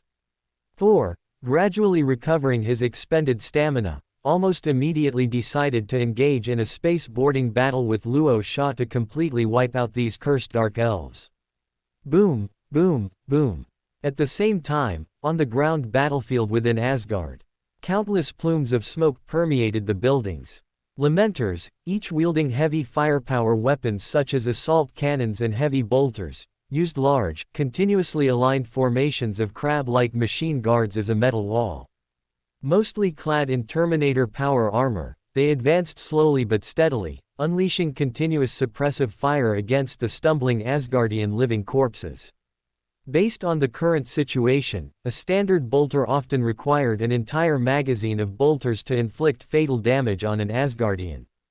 Only a portion of the assault teams, equipped with specialized armor-piercing ammunition, could fully utilize the Astartes' precise shooting ability, felling those noticeably more active living corpses with a single shot. Buzz, buzz, buzz. Just then, AI Stark, whose scanning system vaguely detected something rapidly approaching, quickly appeared before Jane Foster, who was carefully observing the battlefield situation. It unhesitatingly manipulated the vibranium mechanical war armor, which roared open, completely enveloping Jane Foster, who had no time to react, within the armor's structure. Boom. The next moment, a dozen Lamenters Astartes standing nearby on lookout duty were instantly sent flying by an immense force. And when a shuttle-shaped stealth hovercraft materialized from midair, 7 elite curse warriors, noticeably larger and stronger in appearance, once again appeared on the battlefield. Thump, thump, thump. Without needing a distress call or command from AI Stark, more quick-reacting Astartes immediately drew chainswords or power weapons hanging from their armor waists. They sharply changed direction, launching one fearless charge after another towards the elite curse warriors. AI Stark, at Jane Foster's suggestion, also periodically unleashed incredibly brilliant, massive impact beams from the front of the war armor, attempting to assist the Astartes in ending this battle. However, these elite curse warriors' vitality was somewhat too vigorous. Even when pierced through the chest by power weapons or chainswords, as long as their heads weren't instantly shattered or they weren't cut in half by a vital attack. They could even withstand a large amount of firepower, enduring countless armor-piercing bolter explosions to forcibly tear individual Astartes into bloody, fragmented remains. At this moment, AI Stark, vaguely sensing that the battlefield situation was not right, wanted to carry Jane Foster off the ground and fly to a safer place. As a digital life, it did not care about the damage to the mechanical war armor, but Jane Foster was still immortal and could not withstand greater risks. Roar. An elite curse warrior, unable to help but let out a roar, once again sent a dozen Astartes flying. It surged out of the encirclement formed by the numerous lamenters, then stomped forcefully on the ground, covering hundreds of meters in a single leap, its massive body, whistling with wind, heavily colliding with AI Stark, who had not yet fully ascended. Bang! In an instant, AI Stark and Jane Foster inside the war armor were almost immediately sent flying horizontally towards a nearby building. Thor. Luo Shah. Come and support me, these cursed warriors have too much vitality, and my offensive methods can't kill them for a while. At this moment, AI Stark, while trying to adjust the vibranium mechanical war armor's landing posture to prevent Jane Foster inside from being harmed, sent out a distress signal to the high-tier combatants on the battlefield. Buzz, buzz, buzz. However, at this moment, as a colorful Bifrost Bridge teleportation light bloomed in the air, an Asgardian giant, wearing a horned helmet and golden armor, suddenly appeared. The other party stepped forward without any hesitation. The giant greatsword clutched in its palm heavily struck down towards the elite curse warrior attempting to pursue. Odin's loyal hound, Heimdall, god of guardians, I remember you, you are the one Asgardian who deserves to die the most. At this moment, Algoram, who had completely transformed into a cursed warrior, recognized the other party's true identity at a glance. Consumed by rage, he even temporarily gave up on reclaiming the ether particle. He immediately launched an even more intense and fierce attack towards Heimdall. Heimdall, his expression unchanged, wielded the giant greatsword with extremely exquisite skill, repeatedly clashing with Algoram's 2 iron fists, continuously erupting invisible, terrifying impact waves. Buzz, buzz, buzz. As the nearby elite curse warriors were successively killed by the Lamenter's Astartes at the cost of 30-some casualties, 3 of them were forcefully eliminated. Thor, wielding Mjolnir, descended from the sky, enveloped in terrifying lightning. He then, with the fire support of many Astartes, continuously slaughtered the remaining 3 elite curse warriors. At the same time, a shimmering blue portal silently appeared behind Algoram's massive body. As Luo Shah's magnetic boots touched the broken ground, the blood scythes in his palms were swiftly wielded. And almost in the blink of an eye, he completely bisected Algoram, who had his back to him, splitting him perfectly in 2. Heimdall, seizing the opportunity to attack, also stepped forward, plunging the giant greatsword clutched in his palm deep into Algoram's skull. Thank you for your support. Squeak. At this moment, Luo Shah, wielding the blood scythe in his vibranium hand, abruptly stopped his magnetic boots. He lowered his head to glance at the elite cursed warrior who had completely succumbed to death, his gaze quickly shifting upwards to Heimdall's towering figure. Heimdall, how many survivors are there in Asgard? Is Queen Frigga safe and sound? Luo Shah, with a calm expression, asked the question he was most concerned about. Hearing the question, Heimdall first nodded in Luo Sha's direction, then forcefully pulled out the giant sword embedded in the shattered skull, planting the blood-soaked tip on the ground. Lord Luo Sha, thank you once again for your strong support of Asgard, otherwise, it would have been difficult for us to escape this unprovoked disaster. Currently, Queen Frigga's physical condition is safe and sound, although she has suffered some mental shock.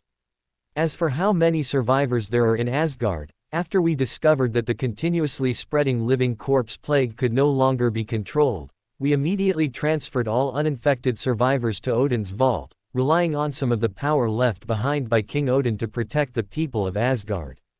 Even so, the number of Asgardian people is now roughly estimated to be less than 10,000, all thanks to these extremely vicious dark elves. Our Asgard is no different from being exterminated, Heimdall said in a deep voice, his profound eyes, radiating magnificent brilliance, subconsciously revealing sadness. Luo Sha, listening to the other party's words, was temporarily speechless. The total number of Asgardians was already small, only around several 100,000 before. After all, one of the side effects of a long lifespan is extremely low fertility and numbers. Now that there are only less than 10,000 people left, and after removing some of the elderly and children, then perhaps only about 1/3 have reproductive capacity. Heimdall, don't tell Thor about this for the time being. Let's talk about it after we've completely resolved the current problem. Tony, immediately take Jane Foster to see Queen Frigga with Heimdall. I need you to extract the ether particle as soon as possible. Luo Sha, his thoughts turning back and forth, had to appease Heimdall. He turned his gaze and called out to AI Stark, who was approaching. The next second, Luo Sha, taking a deep breath, slightly shook the blood scythe and infinity gauntlet he was holding tightly in his palm. The massive body immediately drove the vibranium power armor, rushing quickly towards Thor, who was constantly erupting with terrifying thunder. Soon after, several elite cursed warriors also fell one after another amidst the mad dance of Thor's Mjolnir and Luo Sha's blood scythe. However, the situation on the battlefield quickly changed somewhat. Just as Luo Sha and Thor, full of fighting spirit, were preparing to mobilize half a company of Lamentor's Terminator squads to launch a boarding battle towards the Dark Elves' home mothership. In the depths of the cold void, the alien mothership named Shadow Monarch forcibly broke through the heavy encirclement of several naval fleets and came directly above the Asgardian continent. Damn aliens! They must want to carry out orbital bombardment to cause the Asgardian landmass to collapse and crash. Astartes company, retreat immediately. Leave the librarius to hold off the living dead's attack. Everyone, evacuate this place quickly. At this moment, Luo Sha, suddenly raising his neck, quickly noticed the Dark Elves' conspiracy. While issuing a temporary retreat order to the communication channel, he rotated the infinity gauntlet clenched into a fist without any hesitation, completely activating the two invisible gems on it. Chi. In an instant, almost all combat personnel staying on Asgard, even including those Asgardian people hiding in Odin's vault. Above their heads, there quickly appeared mysterious marks emitting a bright yellow light. The next second, strands of azure energy that appeared out of thin air quickly enveloped everyone's bodies. The powerful force from the two infinity stones directly teleported everyone to the naval fleet closest to Asgard. In fact, if the two infinity stones currently possessed by Luo Sha were not mind and space, he really wouldn't be able to perform such a smooth operation of marking and teleporting everyone. Wang. At the same time, the home mothership Shadow Monarch, located in the sky above Asgard, gradually began to be shrouded in strands of shadowy energy covering the entire massive hull, as if it would launch a devastating and terrifying bombardment towards the ground in the next second. However, Luo Sha would not allow a group of damned aliens to succeed easily. The Rainbow Bridge, a planet-destroying weapon, cannot be lost. He immediately turned his head and sternly instructed Thor, the god of thunder, who was eager to try to protect his massive body at all times. Immediately afterwards, Luo Sha, taking a deep breath, forcefully inserted the blood scythe into the ground, and then suddenly bloomed a series of colorful Tionline divine power from his body. Roar. And with the terrifying roar that resounded throughout the sky above Asgard and the colorful beam of light that soared into the sky, a phantom giant dragon, whose size was comparable to that of a small planet, was completely summoned by Luo Sha. Rumble. In a flash of lightning, the void dragon, constantly swimming and soaring back and forth in the cold void, rushed towards the alien mothership before the Shadow Monarch could completely activate the destructive bombardment. Even though the Shadow Monarch, reacting quickly, immediately released layers of black energy shields outside the metal hull, enough to withstand several rounds of light spear salvos. However, under the powerful impact force of the Tionline Divine Beast and the repeated attacks of the two phantom claws waving back and forth, those layers of black energy shields did not last long before being completely destroyed by the phantom giant dragon. At this moment, a large amount of extremely thick metal shells and hull structures also became fragments and wreckage under the Void Dragon's frenzied attack, beginning to unfold a meteor shower towards the ground position of Asgard. Pung pung pung. One piece after another of the huge spaceship fragments, wrapped in smoke and fire, kept smashing down on the extremely ancient ground buildings.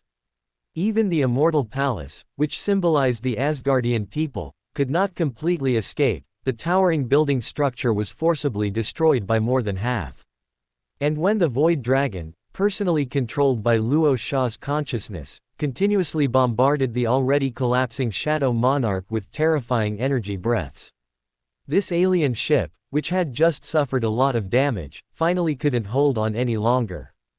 The incomparably huge and broken hull could only slowly fall towards the ground direction of Asgard, wrapped in heavy fire and thick smoke.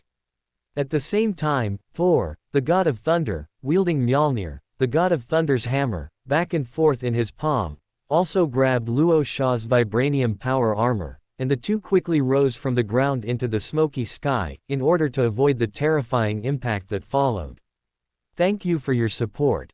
Rumble. As the largest piece of alien ship wreckage crashed to the ground, the entire floating continent of Asgard in the cold void seemed to tremble. A large number of previously remaining city buildings completely collapsed, and countless forests, lakes, and even mountain ranges gradually cracked with bottomless, terrifying fissures. And unbeknownst to anyone, an ancient seal deep within the Asgard continent was also utterly destroyed by this disaster, with wisps of brilliant green light flashing and disappearing deep within the seal. And after this violent shock, an intense impact that lasted for some time quickly subsided. Thor, with a solemn expression, and Luo Sha, who had just activated the propulsion device, slowly descended from the sky. At this moment, Luo Sha, who subconsciously narrowed his eyes, scanned the tragic scene around him through a large amount of drifting thick smoke and heavy fire. Countless Asgardian zombies who were still fiercely fighting with the Intelligent Control Legion were directly buried under a large number of building ruins, having completely lost their threat. However, the zombie plague that directly threatened the people of Asgard was accidentally eliminated. But the terrifying impact caused by the crash of the alien mothership turned the once prosperous and warm Asgard into a shattered ruin. Sorry, Thor. I shouldn't have let more ship wreckage fall directly to the ground just now. I almost forgot that Asgard is a floating continent. I should have used the space stone to throw the ship wreckage into the depths of space. At this moment, Luo Sha, with a somewhat gloomy and embarrassed expression, said to Thor, who was standing beside him. Thor shook his golden hair slightly and said in a low voice, "Brother, this is never your problem. Taking the lesser of two evils, you have helped us Asgard minimize our losses as much as possible, and you can't understand many situations immediately. If we really want to blame someone, we should let these damn dark elves be responsible. The only problem is that they died too easily. It would have been more satisfying to have them hammered to death by my Mjolnir." Thor's increasingly angry words echoed in the surrounding air. Just as Luo Sha was about to say something more, he suddenly twitched his nose, and his cold gaze suddenly turned in one direction. Rumble. Between the broken ground thousands of meters away from the two of them, A wisp of green mist and a huge energy fluctuation mixed with magic witchcraft suddenly burst out from the inside of an ultra-large ship fragment that was burning fiercely.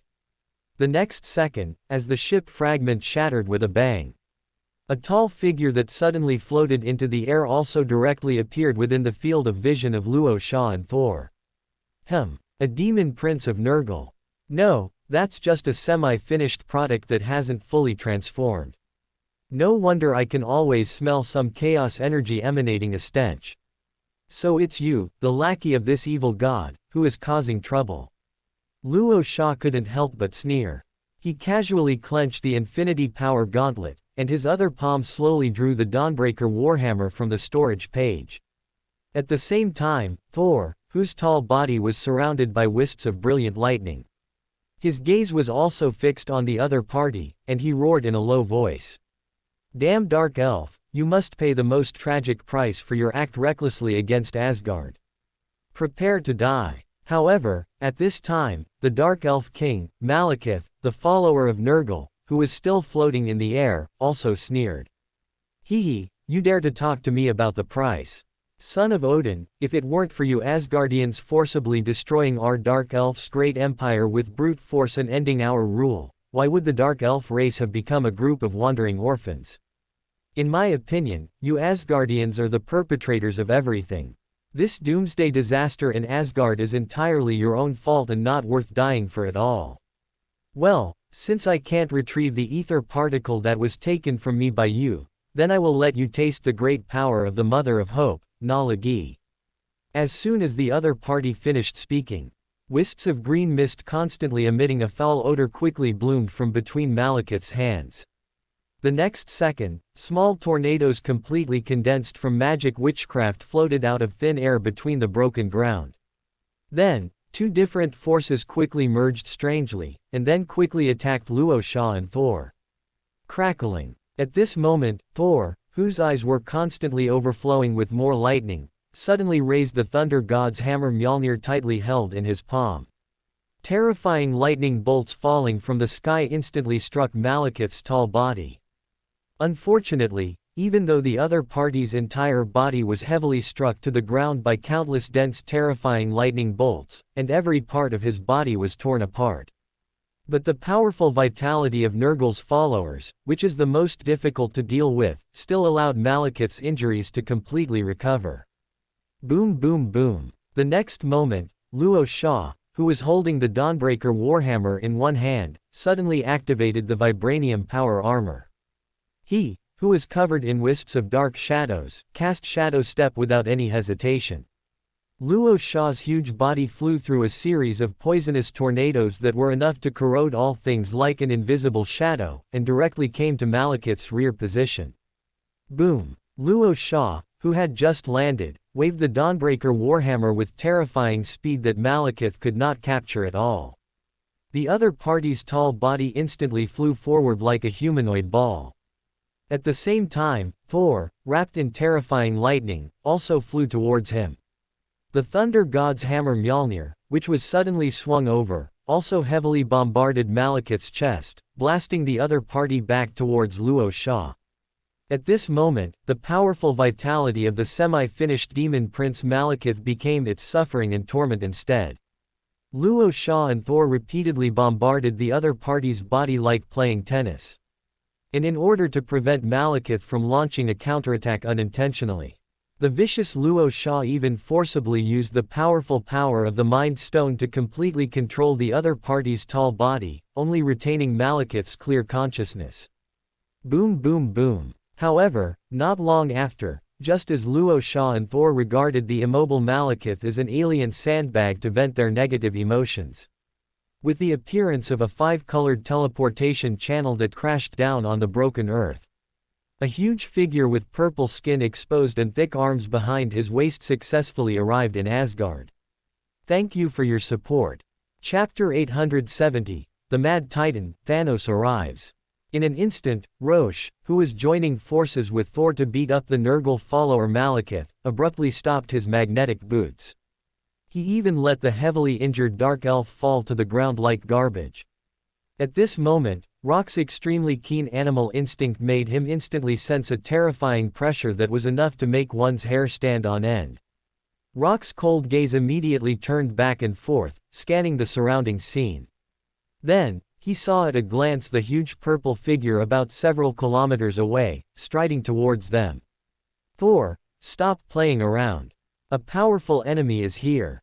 Rorschach took a deep breath and roared at Thor, who was not far away, without turning his head. In the next second, he quickly rotated the infinity power gauntlet on his vibranium palm. He reactivated the Mind Stone embedded on the back of his hand, and quickly contacted the high-level officials of the Human Federation on Terra. David, immediately gather all the high-end combat power that can be contacted on Terra to come to Asgard. Notify Wanda and Pietro, notify Magneto and the mutants, and the mages on Kamar Taj. In addition, directly mobilize the major companies of the Astartes, and 2/3 of the Astartes librarians to support me. I want to extract their psychic energy. Remember, only pure librarian units, the rest of the Astartes companies will only die in vain. Let all the mortal troops and armored formations in the 5 major war zones prepare for battle. Let Raditz activate all the intelligent control legions and knight armor formations in advance, and order all the fleets in the Lunar Star Harbor to prepare to set sail. If this ambush battle on Asgard fails, then Terra will be the next battle location, and tell all human compatriots that if you don't want to be exterminated, then there is no retreat in this battle. Finally, if all of us are unfortunately killed in Asgard, your core team left on Terra will immediately retreat to Makrag. I think someone will avenge me, the Primarch. Tony, if the ether particle has been successfully extracted, send it to me immediately. If it hasn't, then speed up. I'm afraid that if it's a few seconds later, all of us will die. At this moment, Rorschach, controlling the Mind Stone, completed a series of remote transmissions of orders in just a few seconds. In his heart, he had even prepared himself to fight alongside his brothers and die in Asgard. After all, whether in his previous life or this life, he knew enough about the terrifying name of the Mad Titan Thanos. Even though Rorschach can now be said to have 3 Infinity Stones in his hand, plus the assistance of powerful combat methods such as subspace essence liberation. But he didn't dare to say that he could easily face the arrival of the Mad Titan. At this moment, Rorschach took another deep breath and exchanged a glance with Thor, who subconsciously tightened his grip on Mjolnir. After the two nodded to each other, they walked slowly towards the oncoming Thanos with extremely solemn steps. Ah, let me see who you all are. Odin's offspring, and a chosen of the 5 gods of chaos. I remember your name is Rorschach, isn't it? Don't look so surprised. Although you have fallen into an accomplice and lackey of alien invaders, you are still a part of this universe. The gods of creation once noticed your arrival. At this moment, Thanos, whose expression on his purple face looked extremely gentle, even devoid of any violence, said in the direction of Thor and Rorschach.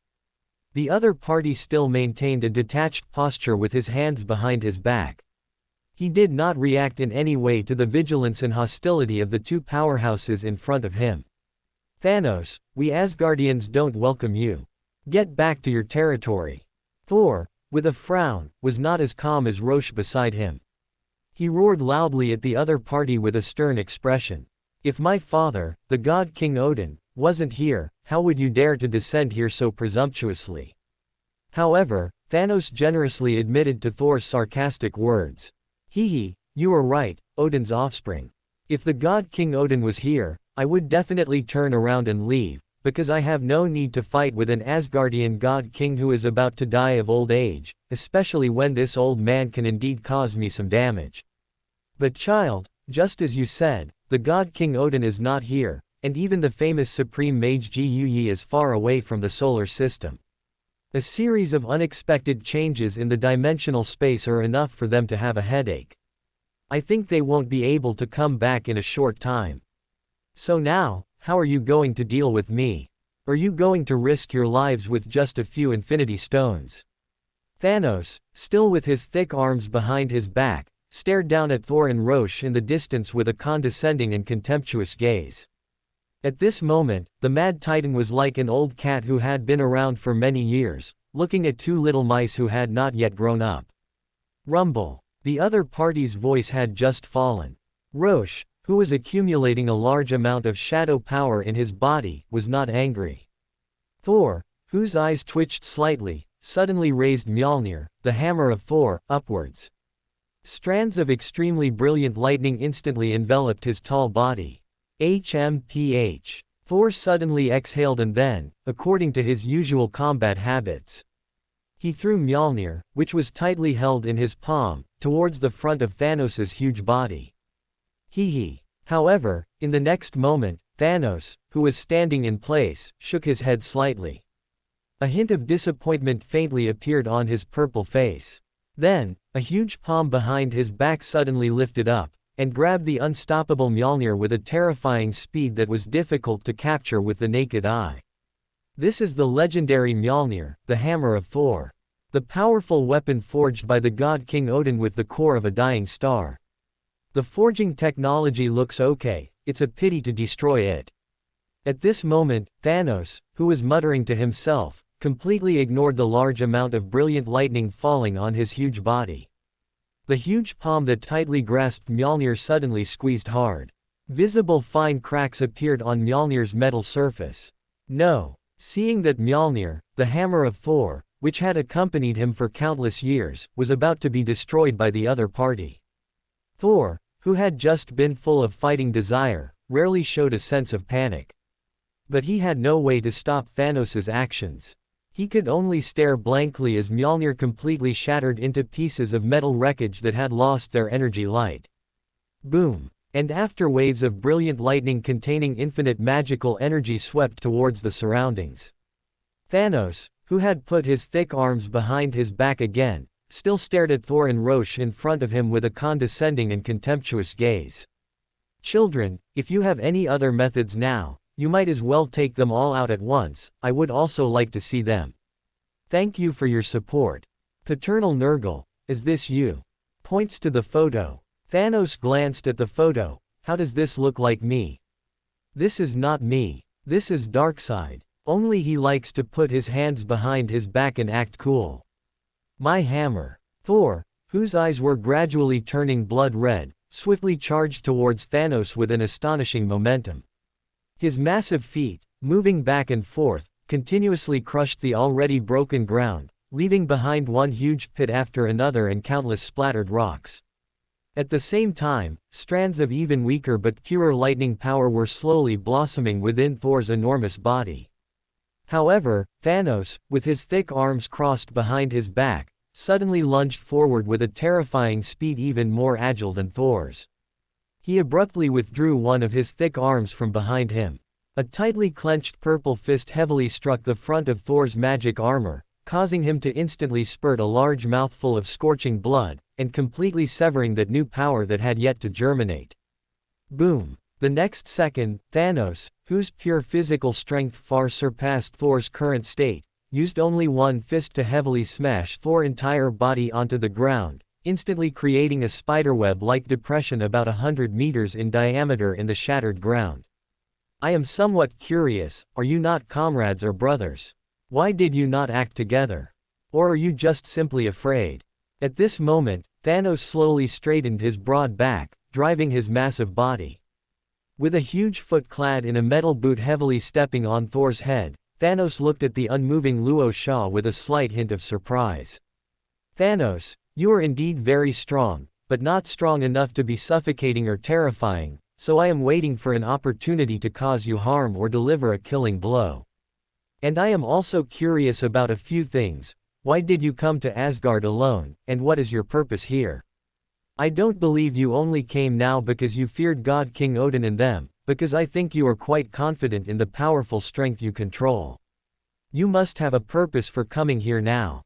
Rorschach, with an indifferent expression, narrowed his eyes and asked Thanos in a deep voice. He was currently using a tactic to buy some time, to gain more opportunities for the subsequent support teams to arrive. Haha, I know you are stalling for time, but it doesn't matter, because I didn't come for you this time. Thanos raised an eyebrow and gazed at the unflustered Rorschach with a slightly appreciative look. He said in a calm tone, Tisk tisk tisk, I say Malekith, where else do you plan to run? At this moment, Thanos, with his thick arms behind his back, once again raised a huge hand. Strands of mysterious energy, transitioning from a five-colored hue to a pure white hue, burst forth from his enormous body. At this moment, a terrifying aura that followed even made Rorschach, who was standing in front, subconsciously hold his breath, his entire massive body unable to move an inch. Swoosh swoosh swoosh. Malekith, the Dark Elf, who had originally successfully recovered from his injuries and was planning to secretly escape from the place, was also completely bound by strands of pure white energy. Subsequently, he was instantly transferred into one of Thanos' hands by the extremely mysterious pure white energy. Thanos, you damned lunatic. What exactly do you want to do? You chased me from the depths of the universe to Asgard and still haven't given up. Why don't you just kill me now? At this moment, Malekith, his face contorted with endless fear from deep within his heart, roared loudly at the nearby Thanos. Malekith, 7 planets, billions of alien races unfortunately became sacrifices for you to become a chaos cultist. If I hadn't appeared in time to interrupt your large-scale sacrificial ritual, the damage you could have caused now would probably be even greater. I didn't choose to kill you on the spot, but rather let you seize the opportunity to escape, precisely to let you experience the great fear before death. As for emotions like regret, I imagine you no longer had them from the moment you became a chaos cultist, did you? However, as soon as Thanos finished speaking, Malekith, whose mental state was becoming increasingly deranged, immediately sneered at Thanos. Haha, this might be the funniest joke I've ever heard in my life. The Mad Titan Thanos is actually performing heroic deeds, seeking justice for billions of alien races on 7 planets. You truly are a lunatic. An utterly hypocritical villain. Do you even know how many planets have been destroyed by your hands now? Hundreds or thousands. And how many alien races have died by your hands? At least trillions of lives, right? Haha, Thanos, countless worlds have been destroyed because of you, and now you still have the nerve to punish me. Ha ha ha ha, you're killing me. Even if you kill me now, I'm not afraid, because I suddenly realized that your mindset, Thanos, is even worse than mine. At least I accept defeat. Ha ha ha ha ha. Malekith's deranged laughter quickly echoed in the surrounding air. However, neither Rorschach, who was standing nearby, nor Thor, who was crushed under Thanos' huge foot, showed any amusement. Instead, they immediately felt waves of bone-chilling coldness crawling all over their bodies. If Malekith's words were not mistaken, then it meant that thousands of habitable planets and trillions of lives had completely become stepping stones for the Mad Titan. To some extent, Thanos' mad slaughter was no different from the rampant invasion of the Chaos Gods, perhaps even more outrageous. Heh, is that how you see me? Malekith, I can tell you clearly, my acts of slaughter, Thanos, have never been for my own selfish desires, but for the survival of the entire universe and the safety of countless races. You may not understand the eternal war above the firmament, but at least you should know that the so-called Mother of Hope is nothing more than a tentacle extended into this universe by a chaos god. You are merely a chaos cultist who deliberately fell in pursuit of power, and I have personally crushed countless similar individuals. Thanos, his purple face still indifferent, gazed deeply at Malekith, who was bound by pure white energy. He said in a calm tone, Malekith, the Dark Elf, you betrayed your kin, your home, and the entire universe by pledging allegiance to the Chaos Gods. You are sentenced to the most cruel physical annihilation death penalty, with the duration of the punishment being eternal existence. As soon as Thanos finished speaking, Malekith, who was completely bound in midair by him, was instantly enveloped by even more pure white energy. Immediately after, Malekith, his entire body as if solidified in stopped time, slowly dissipated as if his very existence had been completely erased. And once every inch of his body completely disappeared within the extremely terrifying pure white energy, his entire body would reappear, and then once again experience the repeated process of being erased and dissipated. Heh, do you like it, Rorschach? In our place, that's generally how we deal with those pawns of the Chaos Gods. after all, we have to instill deterrence in other races. Thanos, with an indifferent expression, slowly shifted his cold gaze. He looked towards the legendary five gods chosen, Primarch Luo Sha. Thank you all for your support. Buzz buzz buzz. Just at this moment, not far from Luo Sha's massive body, in the far rear. On the ground covered with countless wreckage, circles of incomparably huge firework portals slowly emerged in the turbid air. The next second, fully armed familiar figures arrived on the current Asgard battlefield without any hesitation.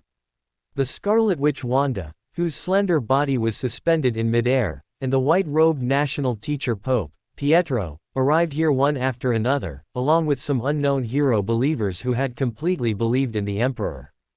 Immediately afterwards, hundreds of thousands of Librarius units wielding power staves, personally led by Fulgrim, strode out of the portal, vigorously driving their power armor. They instantly erected shields of vibranium energy in front of their bodies, forming what seemed like walls of azure blue iron and bronze. At the same time, Magneto, Max, wearing an ancient dark red helmet between his brows and clad in mortal power armor, slowly stood on the ground of Asgard, carrying a large number of vibranium circular blades floating behind him with magnetic force. His pair of cold eyes were filled with long unseen icy fighting intent, his gaze fixedly staring at Thanos within his field of vision. And behind Magneto, besides dozens of alpha-level mutants with various special abilities, a female Major General named Jean Grey was also hidden in the crowd. Soon after, from within the dissipating firework portals, stepped out several incredibly huge Night Titans, comparable to small mountains, and an Iron Legion composed of countless mechanical battle armors. Doctor Strange, with an even colder and more resolute expression on his face, also led a group of mages clad in heavy black armor, standing behind the crowd. At this moment, Luo Sha, taking a deep breath, did not turn his head to check on the arrival of the crowd. But the corners of his mouth still unconsciously revealed a fleeting smile. His gaze fixed on Thanos standing in front, and he said in a loud voice, "Thanos, if you ask me what I'm relying on to fight you, then I can also tell you. It's based on the trust of my brothers and sisters in me, and the fighting belief deeply rooted in the marrow and soul of our human race. We never compromise. All comrades of the human destiny community. For the future of humanity. Follow me and attack." Luo Sha's voice completely echoed in the sky above the entire battlefield. In the next moment, countless Astartes librarians, who had long been prepared for battle, quickly raised their palms, erecting extremely thick psychic shields around the countless human coalition forces. Immediately afterwards, they also took the opportunity to release a large amount of psychic power, guiding it towards Luo Sha's massive body. Drink. In an instant, Luo Sha, who had accumulated a lot of shadow power, suddenly let out a low, angry roar from his mouth. Countless ready-to-go pitch-black shadows quickly enveloped his entire body, turning him back into a terrifying monster with the head of a crow and the body of a human. Boom! Luo Sha, in a state of subspace essence release, suddenly stomped on the ground, arriving in front of the opponent at a terrifying speed that was no weaker than that of a normal Thanos. An incomparably huge shadow claw, accompanied by a terrifying whistling sound, crashed down towards the front of Thanos' strong body. At this moment, Thanos, still carrying a thick arm, not only did not show any fear or retreat. On the contrary, he rarely revealed a hint of long-lost fighting desire. In the span of a few breaths, the two people's purple iron fists and shadow claws intertwined and collided countless times. Visible shockwaves continuously spread outwards like explosions, constantly tearing apart the surrounding broken ground and building wreckage. Continue, let me see what the quality of you, the chosen of the five gods, is. At this moment, Thanos, who was relying on one hand to engage in fierce collisions with Luo Sha in his released state, couldn't help but reveal a cold smile filled with bloodthirsty flavor. It quickly pulled out another thick arm from behind, and before Luo Sha's two shadow claws could counterattack, it punched the opponent's entire massive body, sending it flying out. Bang! Luo Sha's massive body with the head of a crow and the body of a human, accompanied by heavy whistling, flew backwards into the midair thousands of meters away. It was not until his entire person was caught by a night titan remotely controlled by Radiatus that he temporarily stopped the trend of flying horizontally. ZZZZ. The next second, Thanos, who was originally intending to launch a pursuit with his fists clenched, was instantly locked in place by an invisible and powerful magnetic field. One after another, more melee-skilled mutants and national teacher heroes stepped forward, trying to use their own powers to disrupt Thanos' defense. As countless dark gold armors continued to collapse and fly, the terrifying energy from the Scarlet Witch Wanda also wrapped around the opponent's sturdy body, desperately tearing at the opponent's heavy armor and thick limbs. And more mutants and national teacher heroes, who were gathering energy impacts, also suddenly released beams of colorful energy, trying their best to reduce the deadly threat brought by Thanos. HMPH, just these methods. Mere tricks. However, at this time, Thanos, whose dark gold armor covering his entire body was only left with a metal vest, did not show any fear. Only to see wisps of mysterious pure white energy instantly fill every part of his body. Thanos' massive body suddenly shook outwards. A large amount of confinement power firmly bound to his body instantly shattered, and countless energy beams continuously falling on his body were also completely shaken into countless annihilated and dissipated fundamental particles. But even more miserable were those mutants and national teacher heroes within the attack range. Completely unable to react, they were quickly and easily blasted into countless pieces of flesh and blood by Thanos, who swung his terrifying fists. Chi-chi-chi-chi. After there were temporarily no signs of life within 100 meters. Thanos, with wisps of pure white energy shrouding every part of his body, actually re-carried his thick arms. The next second, beams of pure white light with incomparably tortuous attack paths suddenly burst out from the depths of his eyes, and quickly attacked more human coalition forces launching a battle charge. Even though the vast majority of the national teacher heroes and mutants present were wearing vibranium mortal power armor, and their bodies were also covered with extremely thick psychic shields. But they were simply unable to block the pure white light beams fired by Thanos. Many of the people about to approach Thanos did not even make any sound, and their bodies, quickly penetrated by the pure white light beams, were completely annihilated into handfuls of pale ashes that drifted away with the wind. In just over 10 seconds, the human coalition forces present suffered a number of combat losses that were difficult to count. Rumble rumble. Under the control of Magneto Max, the broken ground within a radius of 10 kilometers suddenly erupted with a low vibration and roaring sound. Blocks of land plates, each with a volume comparable to a night titan, were forcibly pulled up from the depths of the ground by invisible and massive magnetic field energy, and then quickly crashed down towards the top of Thanos' head. Immediately afterwards, the Scarlet Witch Wanda, whose mouth and nose were overflowing with wisps of blood, seemed to enter a state of full effort, and storm-like scarlet energy swept towards Thanos' massive body. At the same time, Luo Shah, who was soaring back and forth in the sky above, had just wanted to plummet from the sky and continue to engage in a thrilling and exciting close combat with Thanos. Communication from AI Stark temporarily stopped Luo Shah's attack. Luo Shah, the ether is here, catch. AI Stark, quickly controlling the mechanical battle armor to fly towards him, threw a metal container forcefully in Luo Shah's direction without any hesitation. After Luo Shah, reacting quickly, caught the metal container with the Infinity Power Gauntlet and crushed it. Wisps of ether particles, with a form like viscous liquid, were instantly captured successfully by the Infinity Power Gauntlet, and then quickly condensed into a reality stone emitting a dark red light.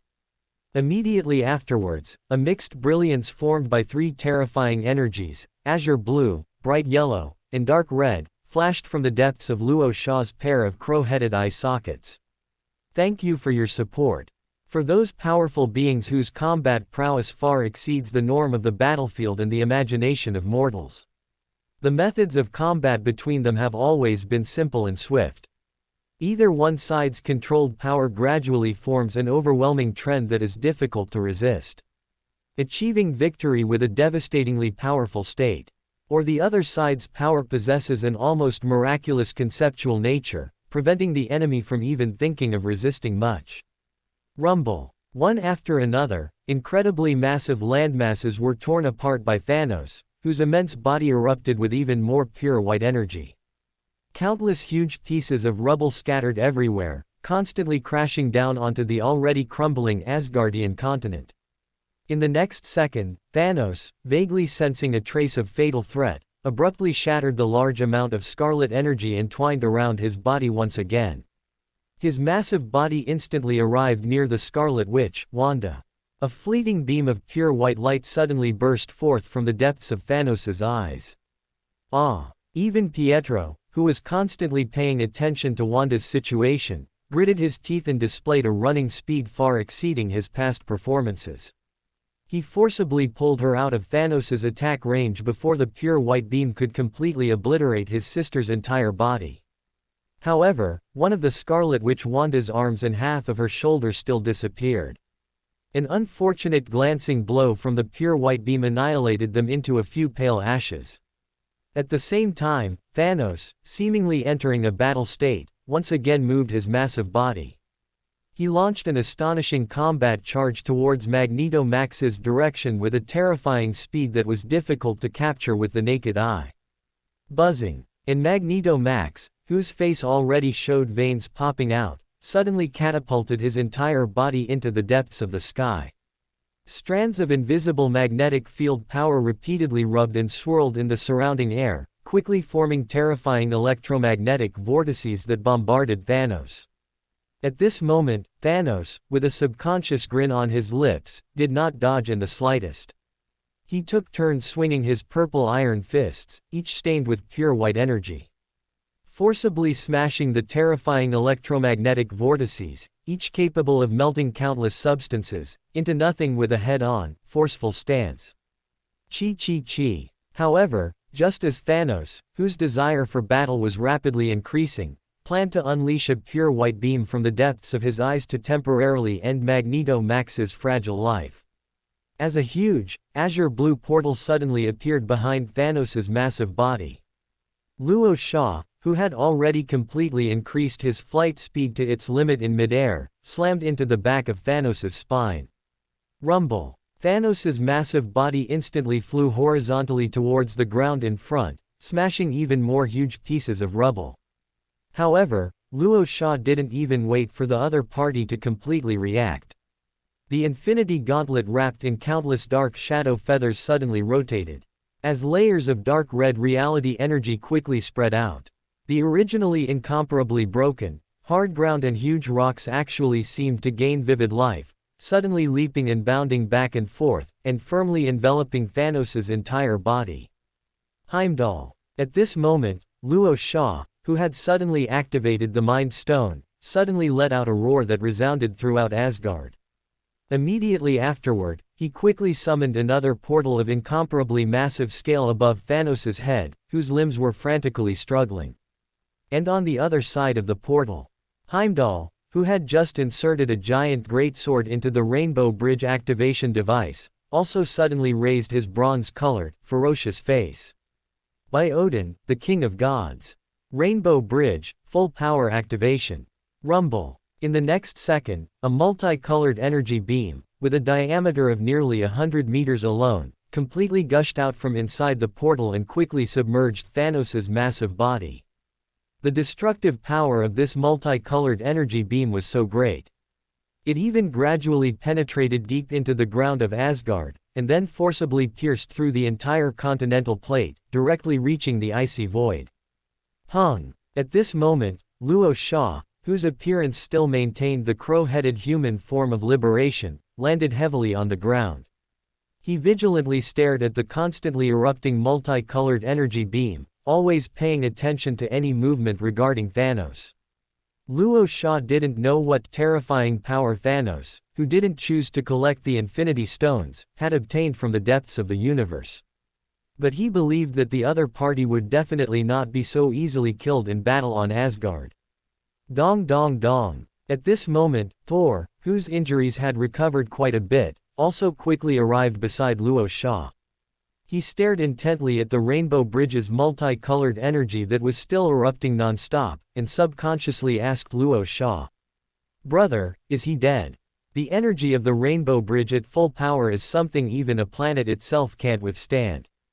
Before Thor's words could finish, from within the ranks of the Astartes librarians, who were constantly providing a large amount of psionic power to Luo Sha, who was liberating the essence of subspace. Suddenly, a series of extremely terrifying pure white energy beams erupted outwards. In the next second, Thanos, whose purple skin had completely turned pure white, suddenly rushed out from the depths of the ground. The other party easily destroyed countless Astartes librarians in front of him as if he were a descending god or demon. He only waved his hand back and forth. Hundreds of Astartes librarians instantly turned into wisps of pale ash, their entire bodies completely dissipating on the battlefield. Thanos. Luo Sha, whose dark shadow feathers all over his body were noticeably dimmer, suddenly let out a roar that resounded throughout Asgard. He and Thor, who gritted his teeth and tried to gather more power, suddenly swooped towards Thanos' direction. To be honest, you humans are quite good. You can actually break my conventional state. This is the first time I've been in such an awkward situation since I obtained the cosmic cube from the gods. So, in order to express my slight respect for your human race, I must go all out to kill your entire race. Don't worry, I personally treat all things in the world equally, without much pain. At this moment, pure white Thanos, whose entire person seemed to have completely lost any emotional fluctuations, said in a deep voice to Luo Sha, Thor, and the others. He once again waved his two hands. As a large amount of pure white energy erupted, more Astartes librarians who didn't have time to retreat once again became sacrifices in his hands. Just an alien wants to destroy the human race. Have you asked me? Quote. At this moment, the female mutant Jean Grey, who was quickly striding towards the strands of pure white energy, spoke towards Thanos' direction for the first time. In the next second, as wisps of terrifying energy like orange flames suddenly bloomed between her slender body. An extremely blurred state, but a faintly visible phantom of a winged phoenix also suddenly emerged behind her. You are actually the host of the Phoenix Force. At this moment, even pure white Thanos, who had just released his second battle form, was noticeably more cautious. He stared intently at the Phoenix Force, which was almost within reach. Subconsciously clenching the huge iron fist that was constantly covered with more pure white energy. Thank you for your support. As the mutant Jean Grey continuously unleashed the Phoenix Force within her.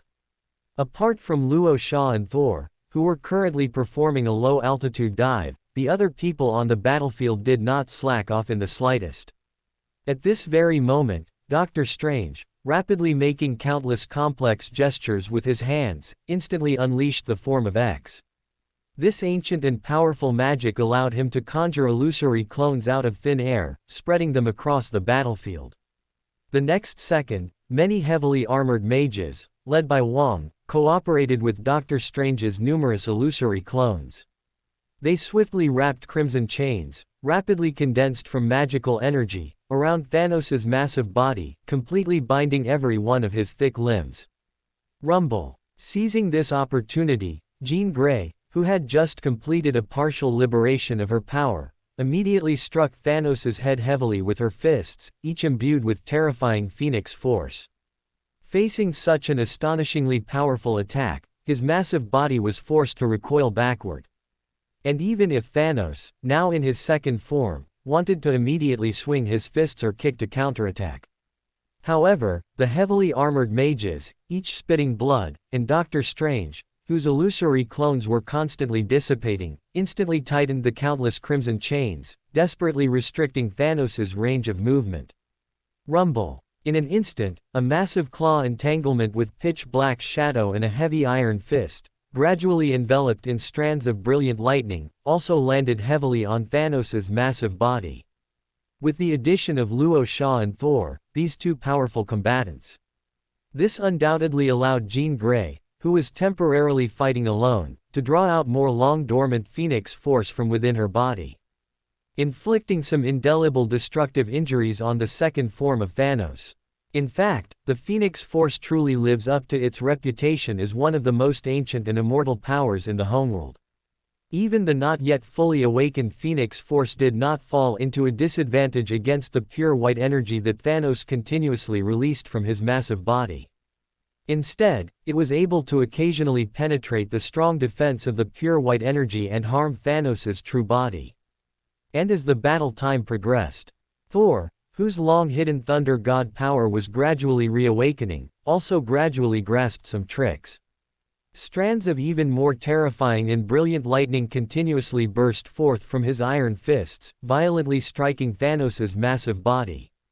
As for Rorschach, who still maintained his raven-headed human-bodied liberation state, his entire body would sometimes transform into a massive shadow storm, rapidly dodging the terrifying blows Thanos occasionally unleashed in a sudden outburst. And sometimes, he would recondense from the shadow storm into a massive entity, tearing at the burned wounds on Thanos' body caused by the Phoenix Force with his two wildly flailing shadow claws. Roar! At this moment, Thanos, who seemed to be devoid of emotions, appeared to have had enough of being the human allied Foss's humanoid sandbag. With a low growl, he violently shook his broad shoulders and thick arms.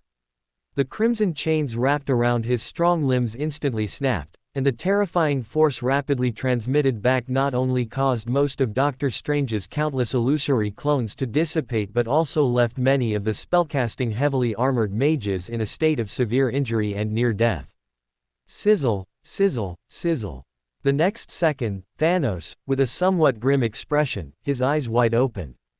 Beams of pure white light suddenly burst forth from the depths of his eye sockets, shooting directly towards Jean Grey, the host of the Phoenix Force, who posed the greatest threat to him. Even though Jean Grey reacted incredibly quickly, immediately unleashing more Phoenix Force to rapidly defend herself in front of her body. However, with her obvious lack of both combat awareness and experience, she was still forced to tumble violently across the battlefield ground, thousands of meters away.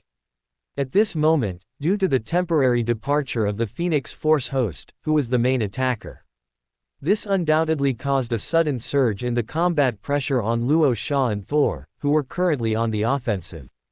Rumble. A terrifying iron fist, enveloped in a large amount of pure white energy, violently cut through the air, rapidly striking towards Thor's face. If Thanos' punch were to fully land, Thor, whose thunder god power had not yet fully reawakened, would likely be severely injured or even dead. Fortunately, Rorschach, reacting quickly, suddenly unleashed his almost teleportation-like shadow step. He actually stood in front of Thor in his raven-headed human-bodied warp liberation state, taking the full force of the pure white Thanos' attack head-on. Puff, puff, puff. Rorschach, spitting a large amount of pale golden blood from the depths of his black raven beak, flew backward. Numerous shadow feathers appearing on his body also flew everywhere, constantly scattering in the turbulent air.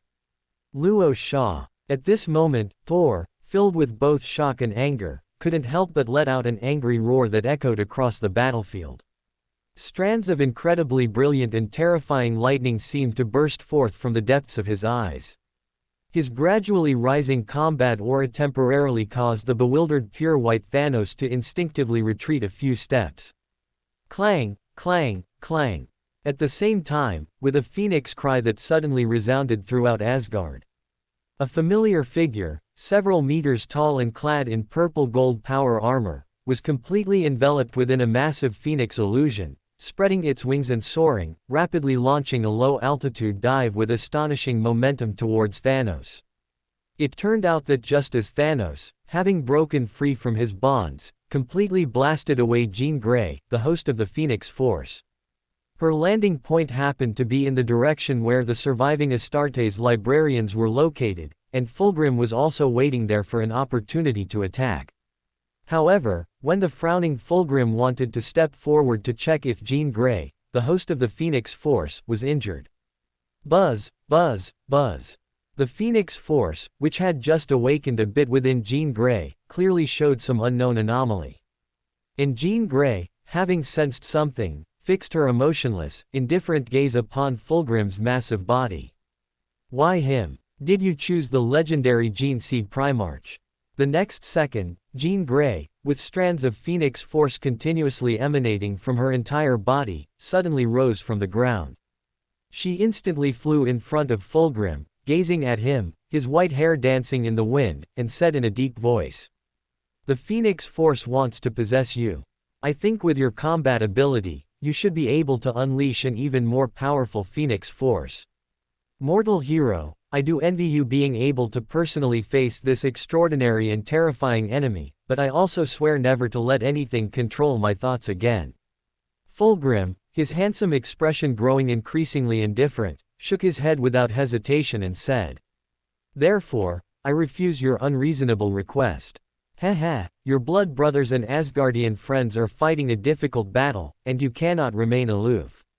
At this moment, a vague voice, clearly not belonging to Jean Grey, faintly emanated from her mouth. "Moreover, I don't like being rejected. Soar with your wings, my phoenix. Thank you for your support." Chapter 875, Odin descends, Thanos exits. Boom. The entire continental plate of Asgard was emitting an incredibly mournful, low rumble. Countless shattered boulders and building debris seemed to have temporarily lost the firm grip of gravity, beginning to slowly drift into the depths of the cold void. At this moment, Fulgrim, who had just acquired the Phoenix Force, struck Thanos with such terrifying speed that even the pure white Thanos couldn't react, instantly blasting him deep into the ground. Crackling. The next second, Thor, with every inch of his body constantly erupting with brilliant lightning, also let out a deafening thunderous roar. Gritting his teeth, he leapt high into the air, then stomped his heavy feet, wrapped in a massive amount of terrifying lightning, onto the pure white Thanos' chest, sending him even deeper underground and tearing up large sections of the land. Bang, bang, bang. And just then, Luo Shah, who had barely recovered from his severe injuries, immediately seized more attacking opportunities. Without any hesitation, he raised the Infinity Gauntlet and quickly activated the Reality Stone on it. In an instant, a large amount of ground matter, as if granted vibrant life, rapidly swelled and deformed. It once again enveloped and bound the pure white Thanos, who was attempting to launch a quick counterattack, to the ground. Boom, boom, boom. Thus, a large amount of Phoenix Force from Fulgrim and Thunder God power from Thunder God Thor repeatedly slammed into Thanos' head. At this moment, even the powerful pure white Thanos in his second form began to bleed large amounts of purple blood from his eyes, ears, nose, and mouth. Then, it was completely evaporated by the constantly radiating heat of the Phoenix Force. Boom. Unfortunately, such a precious attacking opportunity did not last long. Thanos, whose pure white energy on his massive body had instantly diminished significantly, once again forcibly broke through the multiple restraints of the writhing ground. He began to swing his powerful fists and feet, engaging in a deadly, injury-for-injury struggle with Fulgrim, who was constantly erupting with Phoenix Force from within, and Thor, who was unleashing Thunder God power.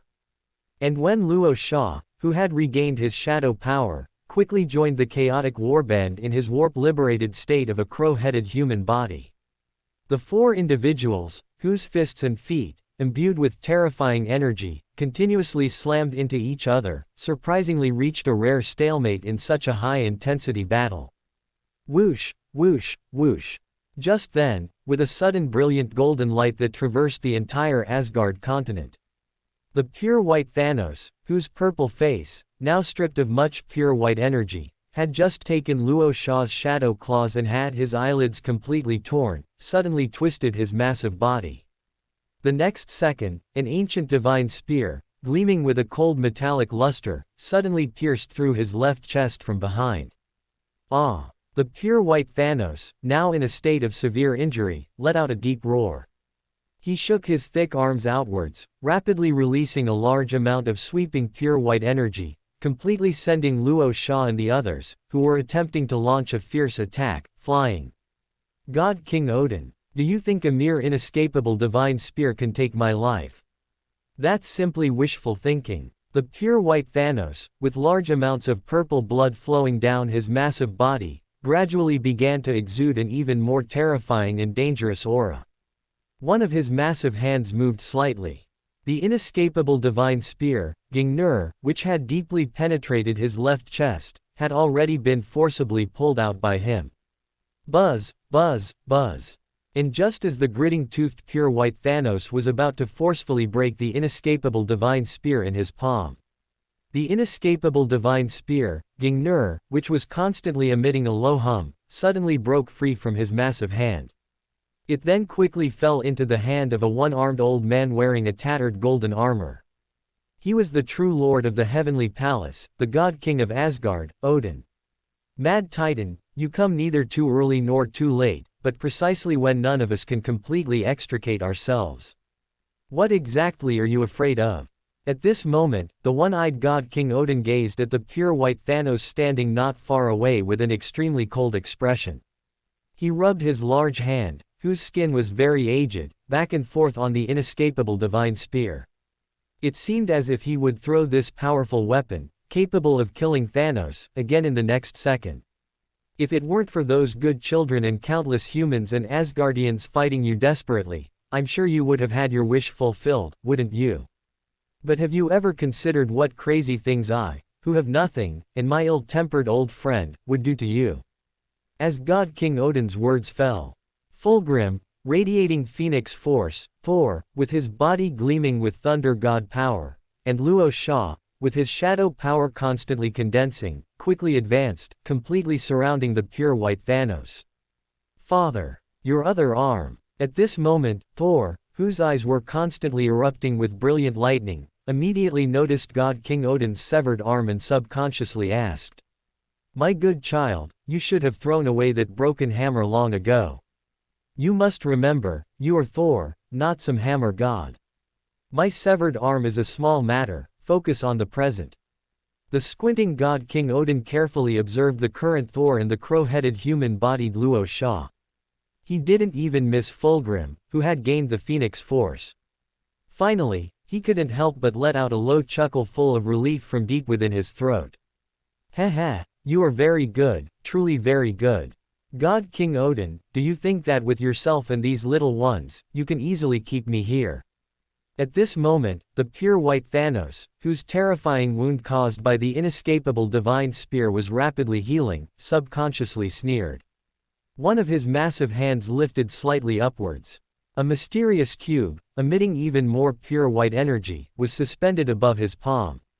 "You actually found the legendary cosmic cube." With the subtle movement of the pure white Thanos, the expression on God King Odin's aged face quickly became serious. He took a deep breath and said to the pure white Thanos not far away, word by word, "Thanos, I know that no one in the entire universe can stand against a fully activated cosmic cube, but you don't want to fight to the death with an old man like me here, do you? I believe that my full-strength strike, at the ultimate cost of my remaining life, would not leave you much better off, even in your current state, would it? Moreover, I don't believe that a precious treasure of this magnitude, like the cosmic cube, has no side effects. Do you think you, who are about to fall into a near-death state, can easily pay a greater price?" God King Odin's low words slowly echoed in the ears of everyone present. It also made the expressionless pure white Thanos fall silent for a moment. In fact, his previous purpose in coming to Asgard was merely to kill Malekith, who had become a follower of Nergal. And also to see who the human strongman capable of controlling several infinity stones was, and whether he was the fated chosen of the five gods. Thanos had never even thought of completely leveling Earth and Asgard by himself. However, he also didn't expect that the human coalition assembled by Luo Shah and others could force him into dangerous situations multiple times, forcing him to break his psychological bottom line again and again. HMPH. Consider yourselves lucky, but the next time we meet, it won't end so easily. The pure white Thanos, who had already decided to retreat, couldn't help but let out a cold snort, saying indifferently, "Thank you all for your support. For more thrilling fanfiction stories like this, check out my channel Fanfic audiobook. Dive into epic adventures, mysterious realms, and legendary journeys brought to life through immersive storytelling. Don't forget to like, share, and subscribe for more amazing audiobooks.